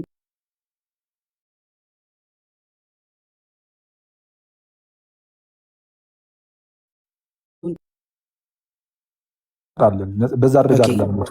ስለዚህ ቶታሊ አይደለም፣ ቶታል አይደለም። ዲፕራቪቲው ድክመት ብቻ ነው፣ ድክመት ነው። አዎ፣ ግን ያ ድክመት ሞት ተብሎ ይጠራል ነው። ልክ ሮሚ ምዕራፍ 5 ቁጥር 6 ላይ ገና ደካሞች ሳለን ተብሎ እንደተነገራየው ምን ሳለን? ደካሞች ሳለን። እና ይሄ ነው ደካማነት ሞት ተብሎ ይጠራል። ችግር የለም። ከእግዚአብሔር መራቅ ስለሆነ ሞት በራሱ ቆይ አንዴ ይቅርታ፣ ሞት ከእግዚአብሔር መራቅ ነው። ከዛ አንጻር ከእግዚአብሔር መራቅ ሞት ተብሎ ይጠራል። እግዚአብሔር ሕይወት ነው። አንድሪው እግዚአብሔር ሕይወት ነው። ከዚህ ሕይወት ከሆነ ከእግዚአብሔር መራቅ ሞት ተብሎ ይጠራል። እግዚአብሔር ብርሃን ነው። ከዚህ ብርሃን ከሆነ ከእግዚአብሔር መራቅ ጨለማ ተብሎ ይጠራል። ያ የጠፋውን ልጅ ምሳሌ ማንሳት እንደዚህ በጣም ጥሩ ይመስለኛል። የጠፋው ልጅ ታሪክ ላይ እንደምታስታውሰው በዚህ በሉቃስ ወንጌል ምዕራፍ 15 ላይ ከቁጥር 24 አካባቢ እንደተነገረውም ከአባቱ ቤት ከጠፋ በኋላ ከዛ ተመለሰ። ሲመለስ ምን ነበር ያለው አባቱ? ይህ ልጅ ምን ብሎ ነበር? ሞቶ ነበር ሕያው ሆኗል፣ ጠፍቶ ነበር ተገኝቷል። ጠፍቶ የነበረው የተገኘው ልክ ሲመጣ ነው። በዛ በጠፋበት ሁኔታ ውስጥ ግን ወደ አባቴ ቤት እመለሳለሁ ሲል ደግሞ ተባለ። በሞተበት ሁኔታ ውስጥ ሞቶ ነበረ ስለተባለ የሞተ ሰው ወደ አባቱ የመመለስ ፍላጎት ሊኖረው ይችላል፣ ግን የእግዚአብሔር እርዳታ ያስፈልጋል። ኦኬ እሺ፣ አሁን በስነስርዓት ጥያቄን ክሊር አድርጌ ልጠይቀ። ስለዚህ አንድ ሰው እስካሁን ክሊር አድርጋ አልጠየቀኝም። አይ የሆነ ቱ ዘ ፖይንት እንዲሆን ስለፈለግኩ ነው። ዊክነስ ብቻ ከሆነ የሆነ ኢቢሊቲ ያለው ማለት ነው ሰው አይደል? አላ ዊክነስ ብቻ ነው ስትል ሞት አይደለም እያልክ ከሆነ ሞት ነው ብለናል። እኛ ሞት ነው ስትል የቃላት ጌም ሳይሆን ሞት ስንል እኛ ሞት የሚለውን ያዘን አድርገው ሞት የሚለውን እኛ ሞት ስንል እንደ መጽሐፍ ቅዱሱ ነው። እናንተ ደግሞ እንደ ሉተር ሳየው። እሺ ቆይ አሁን ሞት የሚለው ድካም ከሆነ ድካም ብቻ ከሆነ ስለዚህ እግዚአብሔር የሆነ እገዛ ብቻ ነው የሚሰጠን ማለት ነው ከድካማችን። እገዛ ምን እንድናምን ነው? እንድናምን ከሆነ እገዛ ነው። ዳግም መወለድ አይጠበቅብህም ለማመን እገዛ ነው። ኦኬ ስለዚህ እናምናለን። ከዛ ሰው ሳልቬሽን ኢኒሼት አያደርግም። ድካም ላይ ያለው ወደ እግዚአብሔር መምጣት አይችልም አይደል? እግዚአብሔር ከጠራው የእግዚአብሔርን ድምፅ መስማት፣ ለእግዚአብሔር ጥሪ ምላሽ መስጠት ይችላል። ሁሉም ነገር በእግዚአብሔር እገዛ። ሁለቱም የምንይዘው አሁን ነጠለህ ፈቃዷን ብቻ የምትጠይቀኝ ከሆነ ኧረ ተው ተው እልሃለሁ። ነጠለህ ደግሞ ጸጋውን ብቻ የምትለኝ ከሆነ በፍጹም እልሃለሁ። ሁለቱም አንድ ላርኩ መልስልህ። ለዛ ነው በራሱ መምጣት አይችልም። እሱ ላይ ተስማምተናል አይደል? ሰው ያለ እግዚአብሔር አይችልም። ያለ እግዚአብሔርማ አይቻልም። ነፃ ፈቃድ ሳይኖረው ቀርቶ ሳይሆን ሁሌም ቢሆን የእግዚአብሔር እርዳታ ግዴታ ስለሚያስፈልገን ነው። ግዴታ ስለሚያስፈልገን ነው። ለመልክራራው ብዙ አረፍተ ነገር ስደረደር እየረዘመ ይቅርታ፣ አጠረጠር እናድርገው። ኦኬ በራሱ መምጣት አይችልም። ስለዚህ ወደዛ ሰውዬ የሚሄደው እግዚአብሔር ነው አይደል? ትክክል። የመጀመሪያው እርሱ ነው፣ እግዚአብሔር ነው። እግዚአብሔር መጣና ያ ሰውን ወደ መምጣት ያመጣዋል እንጂ ጠርቶት ና ወይ አትምጣ ብቻ አይለም። ትስማማለህ? መጥቶ ያግዘዋል። ነፃ ፈቃድ ካለው ማን ነው? ይቅርታ ፈቃደኛ ከሆነ ዊሊንግ ከሆነ ፈቃደኛ ከሆነ ሰውየው በቃ አለቀ። ምንድነው ያምናል እግዚአብሔር። ስለዚህ አሁን አንድ ጥያቄ ልጠይቅህ። ከፈቀደ ብቻ ነው ወደ ማመን የሚያመጣው ማለት ነው ሰውየው ከፈቀደ? አዎ በትክክል። ስለዚህ ፈቃዱ ለዛ ሰውዬ መዳኛ ምክንያት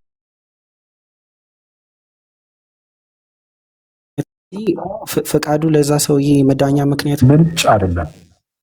ይሄን በምን አስረድተውታል መሰለህ? ኮዝ አይሆንም። ድህነቱን ለመቀበል ነው። ድህነቱን ለመቀበል ይህንን በጣም ጥንቃቄ አድርገን የምንናገረው በምን መሰለህ ያብራሩት ይህንን የኛ ሊቃውንት። ለምሳሌ ፀሐይ አለ። እሺ ፀሐይ በሁሉም ይወጣል። በርህን ከዘጋው መስኮትን ከዘጋጋ ወደ ቤትህ ላይገባ ይችላል። ስለዛ ያ የመጣው የፀሐይ ብርሃን ወደ ቤት እንዲገባ ተነስተህ አንተ መስኮቱን መክፈት አለብህ። መስኮቱን ስትከፍተው ያ ፀሐይ ይገባል። ለዛ ፀሐይ ምንጩ አንተ አይደለህም። ፀሐዩን አንተ አልፈጠርክም። ስለዛ ፈቃድህ ጸጋን አይፈጥርም። ግን ምንድነው ወደ ቤትህ ግን እንዲገባ ግን አንተ ራስህ ፈቅደሃል። ከዚህ አንጻር ከሆነ ምክንያትን ያልከው ችግር የለውም። ይሄ አናሎጂ ኮላፕስ ያደርጋል። ምክንያቱም ህጻጽ ሊኖረው ይችላል። ኦፍኮርስ መስኮቱን ለመክፈት ፀሐዩ እንዴት እንትን አለው ልትል ትችላለህ። ስለዚህ ምሳሌዎች እኮ ህጻጽ ይኖራል። ይሄ አናሎጂ ኮላፕስ የሚያደርገው ምንድነው? እስቲ ግን እንዴት ነው ኮላፕስ ያደርጋል? እሺ ዩኒቨርሳል ግሬስ አለ። ፀሐይ በርቷል። ስለዚህ አንተ ነህ መክፈት ያለብህ ካልከኝ በሩን።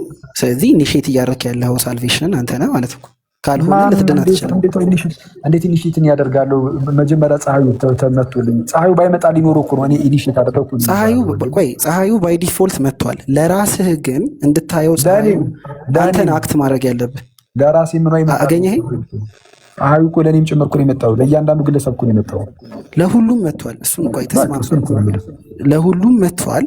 ግን አንተ ፀሐዩን እንድታገኝ የመጀመሪያውን አክሽን የምትወስደው አንተ ነህ። ስለ በሩ የምትከፍተው አንተ ነህ አይደለም። የመጀመሪያው አክሽን የፀሐዩ መምጣት ነው። ቆይ ፀሐዩ መጥቷል እኮ ካልከፈትክ በር እሱማ እኮ ቆይ የመጀመሪያው ሎጂካሊ ነው አይደለም። ቆይ ቆይ በጌታ ስም። እሺ ቀጥል። በምሳሌ ነገር ላይ በጣም ብዙ ተከራከረን፣ ግን ቀጥል። እሺ አይ ምሳሌ ሊትራሊ አይወሰድም፣ ግን እኔ ሪዝኔን ነው እየሰጠው ያለሁት እና ማልቀበልበት ምክንያት ኮላፕስ ያደርጋል ያልኩም ለዛ ነው። ምክንያቱም በሩን መጥቶ የሚከፍትልህ ካለ ከውጭ የሆነ ሰው መጥቶ በሩን ከከፈተልህ ፀሐዩን ታያለህ። ግሬስ ካለው ግሬሱን ትቀበላለህ። ግን ግሬስን ለመቀበል አንተ ደግሞ በሩን የምትከፍት ከሆነ ስቲል ፀሐዩን ለማየት አንተ ነህ ኮዙ። ፀሐዩን ኮዝ ባታደርግም ፀሐዩን ለማግኘት ግን ኮዙ አንተ ነህ። ተረድተኛል? እሺ በመጀመሪያ ደረጃ አሁን እኮ እየነገርኩ ያለሁት እኮ መስኮቱን ብትከፍተው ነው እያልኩ ያለሁት። ፀሐዩ ከሌለ የሚገባ ፀሐይ ይኖራል? አይኖርም። እሱን እኮ ዩኒቨርሳል ነው አለ። ለአንተም ጨኩስ በግለሰብ ደረጃ ኢንዲቪጁዋሊ ለአንተም ነው እያልኩ ያለሁት። አሁን መስኮቱን ስትከፍት ፀሐዩ ከሌለ በቃ ምንም የሚገባ ነገር የለም። አርፈ ዘግተ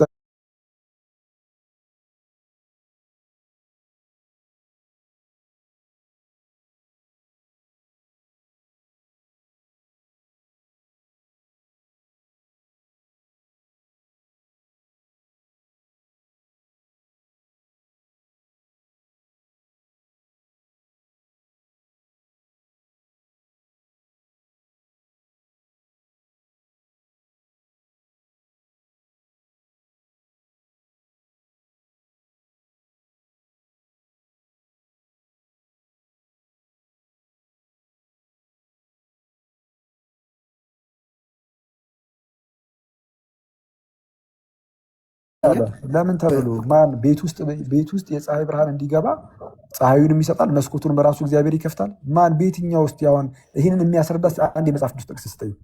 ጸጋ ማለት እሱ ነው። የለም አንተን ይህንን ያልከው ጸጋ ማለት በእምነት የምንቀበለው ነው። አንዴ ቆይ፣ እምነት የለህም። ኢንሄረንትሊ እኮ አንተ እምነት የለህም። ማን ያለው ፈቃድ ስላለ አምነህን የምትቀበለው የእግዚአብሔርን ጸጋ።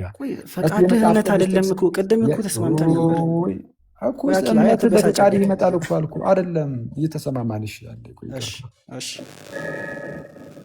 እሺ አንዴ እግዚአብሔር ጸጋውን ይሰጠና ራሱ ደግሞ አንተ ምንም ሳትፈቅድ ደግሞ አምጥቶ ደግሞ ጸጋውን ውስጥ ይጨምራል የሚለው የእናንተ ትምህርት ነው። አሁንም ከአንተ የምጠይቅህ አንድ ጥቅስ ነው። እሱን ጥቅስ ስጠኝና እንቀጥል። ያለ ፍላጎታችን ያለ ፈቃዳችን ጸጋውን ይሰጠናል የሚል አንድ ጥቅስ ስጠኝ፣ ይህንን የሚያሳይ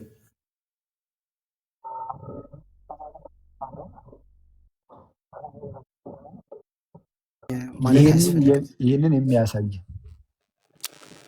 ነገርኩህ እኮ አሁን ይህንን ጸጋ አሁን እኔ የምረዳው አሴ ጊፍት ነው። ጥቅሱ እኮስ ጊፍትማ ነው። ግን እኮ ይኸውልህ አሁን እኮ አንድሪው መረዳት ያለብህ ነገር ጊፍት ነው። አሁን ስጦታ ነው። ስጦታውን የሚሆነው ስጦታውን ስለተቀበልኩት አንድ ይቅርታ እባክህን። ለምሳሌ አንድ ስጦታ ይዤልህ መጣሁኝ እና ስሰጥህ አንተ ቴንኪው ብለህ መቀበልህ ስጦታ መሆኑን ያስቀረዋል እንዴ? አይደለም። አሁን ለምሳሌ ያስቀረዋል አያስቀረውም? ቆይ ፊልጵስዩስ ያስቀረዋል አያስቀረውም? አንተ መቀበል አትችልም። መንፈሳዊ ዓለም ላይ እሱ እኮ ነው ችግሩ። መቀበል አትችልም? ቆይ አንዴ ቆይ። አየህ አሁን እኮ እሱ ነው እዚህ ያለነው እኮ ወደኋላ እንዳንበጠብጠው የመጽሐፍ ቅዱስ ዝም ብዬ ልዘርዝርልህ መሰለኝ መቀበል እንደሚያሳይ። ቆይ አይደለም። አሁን ፊልጵስዩስ 1:29 እስቲ አንብብልኝ። እሺ አውጣና አንብብ። እሺ ቆይ ፊልጵስዩስ 1:29 ነው 2:29 እንደውም ብቻ ቆይ ኤግዛክትሊ ምን የሚለውን እንደሆነ ንገረኝና። እንደዚህ ይላል፣ በክርስቶስ እንድታምኑ ብቻ ሳይሆን ስለ እርሱ መከራ እንድትቀበሉም ይህ ጸጋ ተሰጥቷችኋልና። በእንግሊዝኛው ላንብብልህ ወይስ? ቆይ በአማርኛው ምዕራፍ 1 ቁጥር 29 ነው። እሺ ያው ጨማምርሃል ስታነብ እንዲህ ይላል። ጨማምርሃል። ለምንድን ነው የጨመርከው ስታነብ? አልጨመርኩም። ስክሪን ሼር ባደርግ ደስ ይለኛል። እስቲ እንትን በለው ስክሪን ሼር አድርገውና አንብበው። አሁን ያነበብኩን አማርኛ አይ ቲንክ 1000 ፎሎወር መሆን አለብኝ። ፎሎ አድርጉኝ። ከየትኛው መጽሐፍ ቅዱስ ላይ ነው የተቀበልከው? አድርጉት። ከየትኛው መጽሐፍ ቅዱስ ላይ ነው ያነበብከው? bible.com ቪው ቨርዥን ላይ ሃርድ ኮፒ አልያዝኩም ከአዲሱ መደበኛ ትርጉም። እሺ ለማንኛውም አይ ጸጋ ምናምን የሚለውን ቃል ስለጨማመርኩ ነው። ችግር የለውም ቢኖርም እንዲህ ይላል፣ ይህ ስለ ክርስቶስ ተሰጥቷችኋል እና ስለ እርሱ መከራ ደግሞ ልትቀበሉ እንጂ በእርሱ ልታምኑ ብቻ አይደለም አለ። ምን እስቲ ልስማው። ይህ ስለ ክርስቶስ ተሰጥቷችኋልና ይህ ምን የሚለው ምን ነው? የተሰጣችሁን ነው። ጸጋው ነው ወይስ ምንድን ነው? አይ የተሰጣችሁ ነው። እሱማ ከታች ነው ያብራራው። የተሰጣችሁ እንድታምኑ ብቻ አይደለም ማለት ማመን ብቻ አይደለም ያለባችሁ፣ ይልቁንም በክርስቶስ መከራን መቀበልን ጭምር ነው። እናንተ አሁን ወደ ክርስትና የመጣችሁት ወደዚህ ነገር የቀረባችሁት እንድታምኑ ብቻ አይደለም። መጽሐፍ ቅዱስ ሐሳብ ጸጋ የሚለውን ኬቱ ጋር ነው ያነበብከው? እንደውም እንደዚህ ካመጣ እጠይቅሃለሁ። ኬት ነው ያነበብከው? አዲሱ መደበኛ ትርጉም አለ። አዲሱ መደበኛ ትርጉም የራሳችሁ መጽሐፍ ቅዱስ ትርጓሜ ደግሞ የኢትዮጵያ መጽሐፍ ቅዱስ ማህበር አላሳተመው ማለት እኔ እንጃ። ዌብሳይት ላይ ነው ያነበብኩት። ሃርድ ኮፒ ነው ያልያዝኩት። ችግር የለውም። ምንስ ተሰጥቷችኋል የሚለው ከ27 ጀምሮ በእንግሊዝኛው ስከፍት ላይፍ ወርዲ ኦፍ ጋስፐል ይላል። አይ ቲንክ ስለ ግሬስ የሚያወራ ይመስለኛል። ሙሉ ሀሳቡ የሚያወራው እንዴት መኖር እንዳለብን ነው የሚናገረው ማለት ወይ ከቁጥር 27 ጀምሮ ያለው። ኦኬ እሺ ቀጥል። እሺ ላንብብ ሙሉን በእንግሊዝኛ ይቻላል። ኦኬ whatever happens conduct yourself in a manner worthy of the gospel of Christ. Then whether I come and see you or only hear about in my absence, I will know that you stand firm in the one spirit, striving together as one for the faith of the gospel. Okay. ለምን እንደሚሆን አይነት አኗኗር ኑሩ ይላል። worthy manner like the gospel of Christ. the gospel of Christ እንደሱ አሁን ለክርስቶስ ወንጌል እንደሚሆን አይነት አኗኗር ኑሩ እያለ ነው አይደለም? ስለዚህ እንዴት መኖር እንደሚገባ ነው እየተናገረ ያለው አይደለም? ነው እሱ እንደኛ ያላረኩም ትክክል። ከዛ በኋላ እየተናገረ ያለው በቃ ምክንያቱም የተጠራችሁት ነው እንድታምኑ ብቻ አይደለም። የተጠራችሁት እንድታምኑ ብቻ ሳይሆን ከክርስቶስ ጋር መከራን እንድትቀበሉን ጭምር ነው። ቁጥር 28 ነው አንዴ እንደዚህ ይላል without being frightened in any way by those who oppose you, this is a sign to them that they will be destroyed, but you will be saved, and that by God. በማን? በእግዚአብሔር። So for it has been granted to you on behalf of Christ. ምንድን granted የሆነው it የሚለው ምን ነው የሚያሳየው? I think it should be grace አይደል? አሁን እኮ አንተ ነህ እያልክ ያለው ከላይ ጀምሮ እየተነበበ ያለው ወንጌል ለእናንተ ደርሷል። ወንጌልን ሰምታችኋል፣ የእግዚአብሔርን ቃል ተቀበላችኋል። ስለዛ ለተቀበላችሁት ወንጌል የሚሆን ለተቀበላችሁት ቃል የሚሆን አይነት አኗኗርን ኑሩ ነው። ምክንያቱም እናንተ የተቀበላችሁት ይህንን እንድታምኑ ብቻ ሳይሆን መከራን እንድትቀበሉን ጭምር ነው እያለ ያለው። አኗኗርን ወደ ክርስትና ስትመጣ የተቀበልከው ቃሉን ምኑን ከዚህ አንጻር ነው እንድትኖር የተጠራኸው ነው ወዳጅ። እንዳምን አኗኗሪ ግራንትድ የሆነ የተሰጠኝ ይሄ ቃሉ ለወንጌል በሚስማማ መልኩ ኑር አይደል የተባልከው? ቃሉ የተሰጠህ ማለት ነው። ቃሉ እግዚአብሔር ቃል ግሬስ ነው ብለን የምታምነው? በእግዚአብሔር ቃል ግሬስ እንቀበላለን። አሁን እሱ የተለየ ነው አልክ ማለት ነው። ስለዚህ አሁን ጥያቄ ምንድን ነው እኮ አሁን ምንም እኮ እዚህ ላይ አሁን ያሌለ ቃል ጨምረሃል። ግን እሺ እንደዛም ሆኖ ምንድን ነው ጥያቄ እዚህ ጋር? ዶንት ቲንክ እኔ በአማርኛውን ቨርዥን የነበርኩት ግሬስ ይለዋል እሱ፣ ግን ኢት የሚለውን አንተ አልነገርከኝ እኮ። እንደዛ ነው ያልኩ። ወንጌልን ተቀበልሃል፣ የእግዚአብሔርን ቃል ተቀበለ ክርስትናን ተቀበለ እየኖርክ ያለው እንድታምን ብቻ አይደለም ነው። ከነዚህ ከሌሎቹ ተለይተህ የወጣኸው ዝም ብዬ አምኛለሁ ብቻ ብለህ እንድትኖር ሳይሆን ከክርስቶስ ጋር በመከራውም እንድትተባበረው ነው እኮ ነው። ግራንትድ ቱ ዩ የሚለው ምንድን ነው?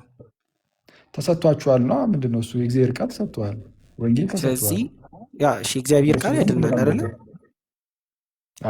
እስካመንክ ድረስ ኦፍኮርስ። ስለዚህ እግዚአብሔር ቃል የእግዚአብሔር ጸጋን ይይዛል አይዝም? የሚያድነውን የእግዚአብሔር ጸጋ ይይዛል አይዝም? እስካመንክ ድረስ የእግዚአብሔርን ቃል እስካመንክ ድረስ ነው። አሁን እሱን አይደለም እስካመንክ ድረስ ሳይሆን ጥቅሱ እንደዚያ ያለበትን እምነት ሮሜ ምዕራፍ 10 እንዴ እምነት ከመስማት ነው መስማትም ከእግዚአብሔር ቃል ይላል። ቆይ ወደሱ ታዲያ እኮ ምን ለአንተ እንዴት ማስረጃ ሆነ? እምነት ከመስማት ነው መስማትም ከእግዚአብሔር ቃል ነው። አንተ ያልከኝ ቃሉ ራሱ ጸጋውን ተሸክሞ መጥቶ ዝም ብሎ ያደርጋል እያልክ ነው። እንደዚህ የሚል አምጣ። ቆይ አሁን እኮ ቃሉ አይደለም አላልኩም፣ ግን እንትን እያደረክ ነው፣ ሰዓትም እየገደልክ ነው። እውነቱን ለምሳሌ አይደለም ብዙ ቨርሶች አሉ በእግዚአብሔር ቃል እንደተወለድን ይናገራል አይደለ? ችግር የለውም። እሺ ራሱ ይረብሻል። በእናትህ አስተካክል። ኤርፎን አድርገሃል እንዴ? ያ ግን አይ ቲንክ ላይብረሪ ስለሆንኩ ፒኤችዲ ሩም ነው ያለሁት ላይብረሪ ሰው ልረብሻቸው ይችላል። አንተ ድምፅ ካረበሻቸው የኔ ድምፅ ይረብሻቸዋል ወንድም አይደለም። እሺ ላውጣውና ሎኬሽን ይሻላል መሰለኝ። ኦኬ አሁን ጥያቄ ሰላም እንድናምን ነው የሚለው እኮ እንድናምን አይደለ? granted to you that for the sake of Christ you should not only believe in him እንድናምን ብቻ ሳይሆን የሚለው አለ በአንተ ባይበርክ ስለዚህ እምነት ተሰጥቶናል ነው ነው እንድናምን የተሰጠን ነገር አለ አልኩ። እሺ ያንተ ጥያቄን እስቲ አቅርበው። እንድናምን የተሰጠን ነገር አለ ነው ወይስ እምነት ተሰጥቶናል ነው? ወይ እንድናምን እግዚአብሔር ጸጋ ተሰጥቶናል አይደል? እንድናምን እሺ የእግዚአብሔር ጸጋ ተሰጥቶናል ማለት ምን ማለት ነው? ፈቅደ ነው ወይስ ያለ ፈቃደ? መፍቀድ አትችልም በሚለው እኮ ቀደም አውርተናል። እኔ በእኛ ቪው ኬታ መጣ በአንተ ቪው ያንተን ቪው እኮ ከሌሎች ሉተራኖች ጋር አውራበት ለጊዜው። የእኔን እየጠየቀኝ የመጽሐፍ ቅዱስን ከሆነ የምጠይቀኝ የሉተራኑ ለሉተራን የመጽሐፍ ቅዱስን ለእኔ ጠይቀኝ። የመጽሐፍ ቅዱስን እየጠየቀኝ ከሆነ ያለ ፍላጎት የሚል የለም። አሁን እናንተ እንዳልከኝ ደግሞ ቅድም ነገር ያለው ህያው መሆን የምርም ከመሞት ከሆነ ደግሞ እሺ ድካም ብለዋል። ከድካም ወደ ህይወት መጣን ህያዋን ሆን ነው። ድካም ራሱ ሞት እንዴ? ሞት ውስጥ እኮ ያለ ነው። ከእግዚአብሔር ከአባታችን እኮ ርቀን የነበር ነው። እግዚአብሔር እኮ ህይወት ነው። ከዚህ ከህይወት ርቀን ነበረ፣ ወደ ህይወት ተመለስን፣ ወደ አባታችን። እግዚአብሔር ብርሃን ነው። ከብርሃን ርቀን ጨለማ ውስጥ ነበርን፣ ወደ ብርሃን ወጣን። ነው ከድንግዝግዝ ጨለማ ወደሚደንቀው ብርሃን ወጣን። ምንድን ነው ወንድሜ? እስቲ እንደው በደንብ ወደ ቀደሙ ፖይንት እንዲያመጣልኝ። ምክንያቱም እግዚአብሔር መቶ ድካም ላይ ነው ያለኸው ብለናል። ድካም ወዳለበት ሰው ያ ድካም ያለበት ሰው ወደ እግዚአብሔር መምጣት ስለማይችል እግዚአብሔር ወደ እሱ ይመጣል ካልከኝ እግዚአብሔር መምጣት ስለማይችል ማለት በራሱ መምጣት አይችልም ብለኛል። ዝም ብሎ ያለ ጸጋው ነው አይቻልም። ያለ እግዚአብሔር እርዳታ አይቻልም። በቃ ባጭሩ እሱንማ ተናገርን እኮ። ሁሌም ግን እግዚአብሔር ጉዳይ ነው። ስለዚህ አንድ ሰው ከመጣ ወደ ድነት ወደ ማመን ከመጣ በእግዚአብሔር እርዳታ ካልን የሚጠፋው ደግሞ በራሱ ካልን ቆይ አንዴ የሚድነው በእግዚአብሔር እርዳታ ብቻ ብያለሁ እንዴ? ብቻ አላልክም። ብቻ ፈቃዷንም አትርሳታ። ፈቃዱንም ተጠቅሞ በል። ፈቃዱን ከተጨመረማ ፈቃዱ እኮ መጀመሪያ ላይ የሚመጣ ከሆነ ፈቃዱ መጀመሪያ ላይ የሚመጣ ከሆነ ፈቃዱም ኮዝ ይሆናል ብያለሁ እንዴ? ቆይ አንዴ ኮዝ የሚለውን እኮ ነገርኩ። ይሄ ከዚህ ከሲነርጂው አንጻር ከሆነ ይሆናል፣ ምንም ችግር የለውም። ከዛ አንጻር ይሄ ድህነትን አንዴ ሰማኛ እንዴ? ኧረ እባክህን ስማ። እኔ እኮ ከብዙ ሰው ጋር ነው እያወራ ያለሁት እና ለብዙ ሰዓትም ነው ያወራሁት እና አታድክሙ። ጥያቄ ጠይቃችሁ በደንብ ስሙ። የማይጠቅማችሁ ከሆነ እንደው ባትጠይቁ እኮ ነው የሚሻለው። አንዳንዴ ለእውቀት ካልሆነ ማለት ነው። ብሎ ሰው ማድከም ብቻ ነው አይሰራችሁም። እያልኩ ያለሁት ምንድን ነው የሰው ፈቃድ በራሱ ድህነትን አይፈጥርም፣ ጸጋን አይፈጥርም። የሰው ፈቃድ ድህነትን የሚፈጥር ጸጋን የሚፈጥር ሳይሆን ጸጋን የሚቀበል ድህነትን የሚቀበል ነው። ድህነትን ሲቀበል ጸጋ ሲቀበል ሰውየው ላይ የሚቀየር ነገር ይኖራል። ከሞት ወደ ህይወት ይመጣል። ከዚህ አንጻር ኮዝ ብለህ እየጠራሁ ከሆነ ችግር የለብንም፣ ትክክል ነው። ከዚህ አንጻር ከሆነ የሰውየው ፈቃድ ድህነትን ጸጋን አይፈጥርም። ድህነትን የሚፈጥረው ጸጋ ነው። እርሱም ከእግዚአብሔር ነው። የፈቃድ ሮሉ እዚህ ጋር መቀበል ብቻ ነው። እግዚአብሔር ጸጋውን ሰብጀክቲቭሊ የሚሰጠው ለፈቀዱት ብቻ ነው። ትክክል። ስለዚህ ለዛ ሰው ላይክ ሜሪት ለምን አይሆንም? መፍቀዱ ለምን ሜሪት አይሆንም? ከምን አንጻር እስኪ ለምሳሌ አሁን እግዚአብሔር ሜሪት ብላችሁ ታስቀምጡትን ማለት ነው። ቆይ የዳነው ሰው ከእግዚአብሔር ምህረት ብቻ የተነሳ አይደለም። ቆይ በእግዚአብሔር ምህረት ብቻ ሲባል ነፃ ፈቃድን እያዞር እየተውክ ከሆነ ስህተት ነው። እሺ ምህረት ለወደደ ለሮጠም አይደለም የሚለውን ሀሳብ እንዴት ነው የምትነግረኝ? ኦኬ ሮሜ 9 ላይ ማለት ነው። እሱ በአጭሩ ሮሜ 9 ላይ ምህረት ለወደደ ወይም ለፈቀደ አይደለም። እስቲ ሚዩት አድርጎ አስከዛ። እሺ ምህረት ለወደደ ወይም ለፈቀደ አይደለም ከሚምር ከእግዚአብሔር ነው ብሎ ሲናገር ምህረትን አንተ ስለወደድክ ወይም ለምህረት ስለሮጥክ ምናምን እንዲሁ ምንም የምታገኘው ነገር የለም። የግዴታ እግዚአብሔር ያስፈልግሃል የሚለውን ለማስረዳት ነው። ልክ እንዴት መሰለ ኦሪጂን ምን ብሎ ያስረዳዋል? ይህንን ለምሳሌ ልና ዲ ፕሪንሲፕ መጽሐፉ ላይ ማለት ነው ኦን ዘ ፈርስት ፕሪንሲፕል የተሰኘ መጽሐፍ አለው።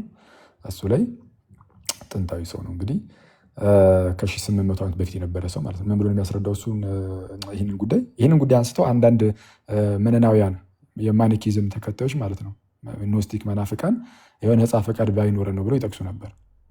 በነገራችን ላይ ይህንን አስታውሽ ይለፍ ጥንት ላይ መነናውያን ነፃ ፈቃድ የለም ብሎ የሚጠቅሱን ጥቅስ ነው ዛሬ ሉተራኖችና ካልቪኒስቶች የሚጠቅሱት። ለዛ ነው ይመሳሰላሉ ከመነናውያን ጋር ያልኩት።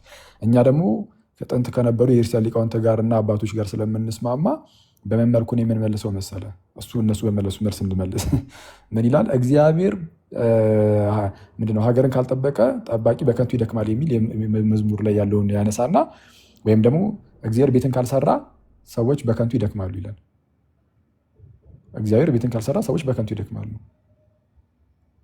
ስለዛ እግዚአብሔር ከሌለ ከንቱ ድካም ነው። ምንም ወፍ ስለደከምክ ምናምን ነገር አይደለም ተብሎ ቢነገርና ይህንን ነገር ለእግዚአብሔር ብትሰጥ ማለት ነው እግዚአብሔር ቤትን ካልሰራ ሰራተኞች በከንቱ ይደክማሉ እንደተባለ ሁሉ ምህረት ለወደደ ወይም ለሮጥ አይደለም ከሚምር ከእግዚአብሔር ነው ሲባል ልክ እንደዚህ ነው ይላል። ልክ እንዴት ነው? አዎ እግዚአብሔር መሐሪ ሆኖ እስካልመጣ ድረስ አንተ ብትፈርጥ በአናት ብትተከል ልትማር አትችልም። ስለዛ ትልቁን ድርሻ የምንሰጠው ለእግዚአብሔር ነው። የእግዚአብሔር ጉዳይ ነው። ምህረት መጀመሪያ የሚፈሰው ከራሱ ከእግዚአብሔር ስለሆነ ምህረት ገና ከጅምሩ ከእግዚአብሔር ካልመጣ በስተቀር ሰዎቹ እሺ እንማር ብለው ሊመጡ ምህረትን ሊወዱም አይችሉም። ምህረት በሌለበት ሁኔታ ማለት ነው። ምህረት ከእግዚአብሔር ነው። ከዛ በኋላ ነው የሚመጣው። ስለዛ ልክ እንደዛ ነው። እግዚአብሔር ቤትን ካልሰራ ሰራተኞች በከንቱ ይደክማሉ ተብሎ እንደተነገረ እግዚአብሔር ካልማረ ምህረትን የሚወድ ለምህረት የሚሮጥ በከንቱ ይደክማል። ምህረት ለወደደ ወይም ለሮጥ አይደለም ከሚምር ከእግዚአብሔር ነው ሲል በዛ መልኩ ነው ብሎ ይፈተዋል።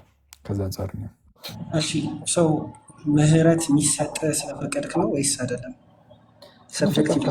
ሳትፈቅድ አይሰጥህም። አስቀድሞ ምህረቱ ቀጥታ ከእግዚአብሔር መሆን አለበት። መጀመሪያ ምንም ነገር ሳይባል ከእግዚአብሔር ከዛ በኋላ ስትፈቅድ ምህረቱ ይሰጥሃል። ምናልባት ግን አንተ ይህንን ክፍል ዝም ብሎ ሊትራሊ እንደዚህ እየወሰድከው ከሆነ ማለት ነው አንተንም ደግሞ የሚይዘ ነገር ይኖራል። ምን እዛው ጋር ምንም ነገር ሳታደርግ ደግሞ ራሱ እግዚአብሔር አምላክ እልኸኛ ያደርግሃል፣ ይጠላሃል የሚል ቃል ስላለ ምንም ከአንተ ምንም መጥፎ ነገር ሳታደርግ ምንም ክፉ ነገር ሳይታይ በእግዚአብሔር ይጠላሃል። እግዚአብሔር ሰውን አይጠላም። ይጠላው እዛ ጋር አለ። አሁን ራሴ የጠቀስከው ጥቅስ ላይ እኮ እንደዚህ ይላል። እኔ አሁን እያወራሁ ያለሁት ከድነት አንጻር መልካም ይሄው እና ተደሱን እኮ ነው የምልህ። መልካምም ክፉም ሳያደርጉ ገና በእናታቸው ማህፀን ሳሉ ያዕቆብን ወደድኩ ኤሳውን ጠላው ይላል። አንተ የጠቀስከው ጥቅስ ላይ አይተዋል። ወደ አንተ ሲዞርብህ አይ አልክ። እዛው አሁን አንተ የጠቀስከው ደግሞ ምህረት ለወደደ ወይም ለሮጥ አይደለም የሚለውን ደግሞ እዛው ጋር ሲያብራራው የሚወደውን ይመራዋል የሚወደውን ደግሞ እልኸኛ ያደርጋል ይላል አይደል? ፖይንቴን እያስቀየርከኝ ነው። እኔ አንተ ሰው አይደለም በራስህ መጥቶ እንድትረዳው እኮ እግዚአብሔር የሚወደውን ይመራዋል የሚወደውን ደግሞ እልኸኛ ያደርጋል ይላል አይደል? አይደለም ይላል አይደል? ቆይ እኔ አይልም አላልኩም። አንዴ አይልም አላልኩም ሳይሆን እንድትለኝ የምፈልገው በመጀመሪያ ደረጃ ይላል አይልም የሚወደውን ይመራዋል የሚወደውንም እልኸኛ ያደርገዋል። የሚወደውንም እልኸኛ ያደርገዋል ነው እንደዛ ነገር። እሱ ስለ ሶቨርኒቲ ኦፍ ጋድ ነው። እሺ አሁን እኔ አንዴ ቆይ ና ተመለስ። ቆይ እንዴ አንዴ ላውራ። ለምን ይሄንን ፈራኸው? አይደለም አንዴ ላውራ። ለምን ፈራኸው? ይሄንን በእኛ ኮንቴክስት አታብራራው ብለኛል። ሶኒ በአንተ ኮንቴክስት እሱ እኮስ ቆይ አንዴ ቆይ ኩስ አንተ ስትጠይቀኝ መልስ መልሰልህ ከአንተ አንጻር እያደረግኩኝ ልመልስልህ። አንተ ይሄንን ልክ እንደዚህ እንደማትቀበል ለምሳሌ ቆይ አንዴ ከራሴ አንጻር ነው የመለስኩ ያለሁት፣ ግን ስትጠይቅ መመለስ ብቻ ከራሴ አንጻር ብቻ ሰማኛ።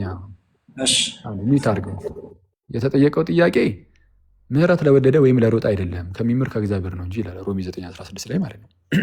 እሱ በምን እንደሚፈታው ብያችኋለሁ። ምህረት በቃ ምህረትን ለፈለገ ሰው ምናምን ነው አይሰጥም የሚል ነገር እንድትይዙ ነው ይህ ነገር የተነገረው። ምህረት ለወደደ ወይም ለሮጥ አይደለም። ስለዚህ ምህረትን አትውደዱ፣ ለምህረት አትሩጡ። በቃ እግዚአብሔር ነው ዝም ብሎ ራሱ የፈለገውን የሚያደርገው። ምህረትን እንዳንወድ የሚያደርግ ነው? ምህረትን እንዳንፈልግ የሚያደርግ ነው? በፍጹም አይደለም። ይህን የመጽሐፍ ቅዱስ ክፍል ብታዩት እንዳለ የሚናገረው ራሱ ክፍሉ ማለት ነው። ሮሜ ምዕራፍ 9 ምዕራፍ 10 አይሁዳውያን ለምን አትመለሱም ወደ እግዚአብሔር እባካችሁን ተመለሱ የሚል ጭቅጭቅ ነው። ባለማመናችሁ ጠንቅ እንደዚህ ሆናችሁ፣ እግዚአብሔር ግን ሁሌም እጁን ወደ እናንተ ይዘረጋል። እኔ በጌታ አንድ ጥቅስ ለምብላችሁ እዚሁ ጋር ቀጣዩ ምዕራፍ ራሱ ተያያዥ ስለሆነ ማለት ነው። ምዕራፍ 10 ላይ እንዲላል ሮሜ ምዕራፍ 9 ከዛ ምዕራፍ 10 ተያያዥ ነው። እሺ አይደለም የሚል ሰው ካለ ገብቶ ያለ ምዕራፍ 9 10 11 ተመሳሳይ ነው። ስለዚህ ጉዳይ ያብራራን ይሄድና እንዲህ ይላል ምዕራፍ 10 ቁጥር 21 ላይ ስለ እስራኤል ግን ይላል ቀኑን ሁሉ ወደማይታዘዝና ወደሚቃወም ሕዝብ እጄን ዘረጋው ይላል። እግዚአብሔር እኮ ነው አይተዋል። ስለ እስራኤል እኮ እንደዚህ የሚለው አንዴ ወደ ማን ነው እጄን ዘረጋው ያለው? ወደሚቃወም። እጁን የዘረጋው ሊምራቸው ነው አይደለም እንዴ? እንደነዚህ ሰዎች አባባል እኮ እጁን የዘረጋው እዛው ሊያጋጫቸው ነው እያሉን እኮ ነው። እጁን የዘረጋው እኮ እጁን ዘረጋ ወደ እነርሱ ማለት እኮ ልመና እኮ ነው። ኑልኝ እኮ ነው። እጁን ዘረጋ ግን ወደ ምን አይነት ሕዝብ? ወደማይታዘዝና ወደሚቃወም እኮ ነው የሚለው። ለምንድን ያላዳናቸው? እጁን ዘርግቶ ስለተቃወሙ። ስለዛ መመለስ አለባቸው የለባቸውም? አለባቸው። እሱን እኮ ነው እያለ ያለው። እመኑ፣ በእምነት ቢመለሱ ይምራቸዋል እኮ ነው እያለ ያለው። አረ እንደዚህ አይልም ይላል። የት? ሮሜ 11 ላይ ቀጣዩ ምዕራፍ ላይ ደግሞ እንደዚህ ይላል። ላሳያችሁ እንዴ የመጽሐፍ ቅዱስን እኮ መጽሐፍ ቅዱስ እኮ የሚነበበው አውዱን ተከትሎ ነው። በደምብ ስታየው ስትረዳው ቀላል ይሆናል። እንዲህ ነው ቁጥር 20 ላይ ሚዩት አድርገው ሌላውም ሰው ይማራል። አየህ አንተ ተሳቱ ሌላውም ሰው ተው ኖ እኔ አሁን እዚህ ጋር ከአንተ ጋር አውርቼ ቢያንስ የሆነ ሰዎችን እዚህ ጋር ሳልጠቅም ከወጣሁኝ ቀኔ ነው የሚበላሸው። ጌታ በሚያውቀው ማለት ኢንቬን ይሆናል። ዝም ብሎ በከንቱ ዝም ተዳረቄ ብቻ ወጣሁኝ ነው የምለው። መሀል ላይ ስትገባ ቢያንስ የሆነ ሰው ትንሽ ጥቅም እንኳን እንዳያገኝ እያደረግ ነው። ስለዛ መሀል ላይ አትግባ። ቢያንስ እንደዛ ላደርግ ካለዛ እኔ መጥቼ እዚህ ቲክቶክ ላይ እየተሰቀልኩኝ ታዲያ ማውራው ምን ይሰራልኛል? እኔ የማገኘው ጥቅም አለ እንዴ ከመድከም ውጭ እንዴ? ማለት ስለዛ በተቻለኝ አቅም በውይይት ውስጥ ክርስቲያን ወንድነቶችን ትንሽ የሚጠቅም ነገር ትንሽ የተወሰነ ነገር የሚያግዝ ነገር ካለ እሱ አላረዝምም። እሺ ምዕራፍ 11 ላይ እንደዚህ ይላል። ምዕራፍ 10 ላይ ምን ብሏቸው ነበረ? ቀኑን ሁሉ ወደማይታዘዝና ወደሚቃወም ሕዝብ እጅን ይዘረጋዋል። ምዕራፍ 9 ላይ ከላይ ምህረት ለወደደ ወይም ለሮጥ አይደለም ከሚምር ከእግዚአብሔር ነው ብሎ የለ? አዎ ምህረት የመጀመሪያው ምንጩ ከራሱ ከእግዚአብሔር ነው። ከዛ በኋላ ነው ያንተ የሚታየው እንጂ ራሱ እግዚአብሔር ነው አስቀድሞ። እና ከዛ በኋላ አይ በቃ ምንም ምህረትን በወደደ ምናምን አይደለም፣ በቃ ዝም ብሎ ራሱ እግዚአብሔር ብቻ ነው እንጂ ከሰውየው ወደ አራም ይርክና። አዎ ትላንትና ወላይታ ነበርኩኝ ሶዶ፣ አሁን ደግሞ ወደዛ እየሄድኩ በጣም ደስ ይላል። ስራ ነው ተሙ የእግዚአብሔር ካንተ ጋር ነው። በጣም አሪፍ ጸዴ ስራ ነው። ግድ ነው ወንድሜ። አኬ ቃለ ሕይወት ያሰማልን። አንተ ጀግና ወንድሜ በርቱልን። ስንመጣ ደግሞ እንቀጠቅጣለን። ስንመጣ ደግሞ እንቀጠቅጠዋለን ሁሉንም። አንተ ግን በርታ፣ ጀግና ነህ። አይ አንተም ጀግና ነህ። ይኸው እስኪ በል አንተ ጀግና ኮብራ ይዘህ ነው የምትሄደው? ኧረ በጣም አዎ፣ ኮብራ ጃዝባይ ተናአይ ባይት ቁርጥ ይላል። እንደዚህ ማር የሚሄዳሉ።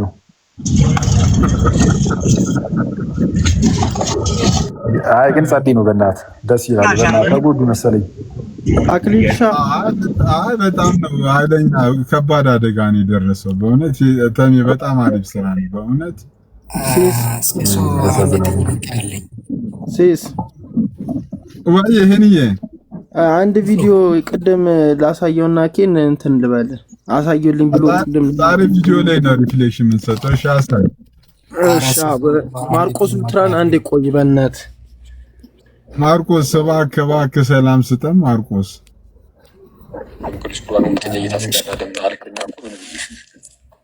አታምታታም ስልክ ብራዘር አታመልጥ።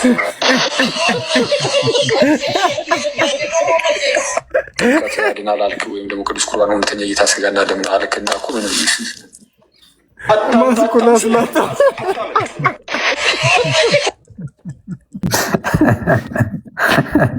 ጨምብሩ ሲገለጥ ኧረ ላሽ ያይ ነው ተው እረፉ ወደ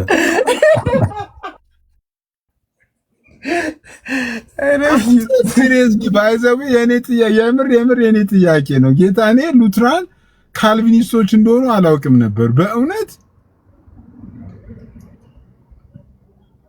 ያው ሙሉ በሙሉ አንመሳሰልም ነው የሚሉት። በርግጥ ለፌዝ እንዳቆየህን አላወቅንም ነበር። ኧረ በእናትህ ማርቆስ፣ በእናትህ ደግሞ አንተ ምን ብትጠየቅ ምን ትመልሳለህ? ኧረ አንዴ ማይም ነው መጨረሻ ያች የደሙ ምን አይነት አክብሮ ደግሞ ሰው ገስት ላይ ደግሞ ሲያስቀምጠው ምን አይነት እንትን ነገር ይበል።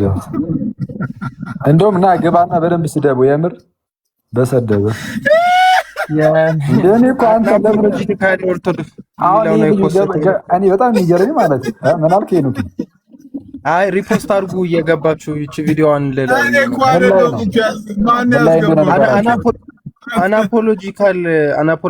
አናፖሎጂካል ኦርቶዶክስ የሚለው አካውንት ላይ ነው የገባችሁ። ሪፖስት ምናምን አድርጉለት። አሪፍ ጸድ ቪዲዮ ነች። እቺ ከባድ ናት። እኔ እኮ ግራ የሚገባኝ ማለት ነው አንዳንድ ጊዜ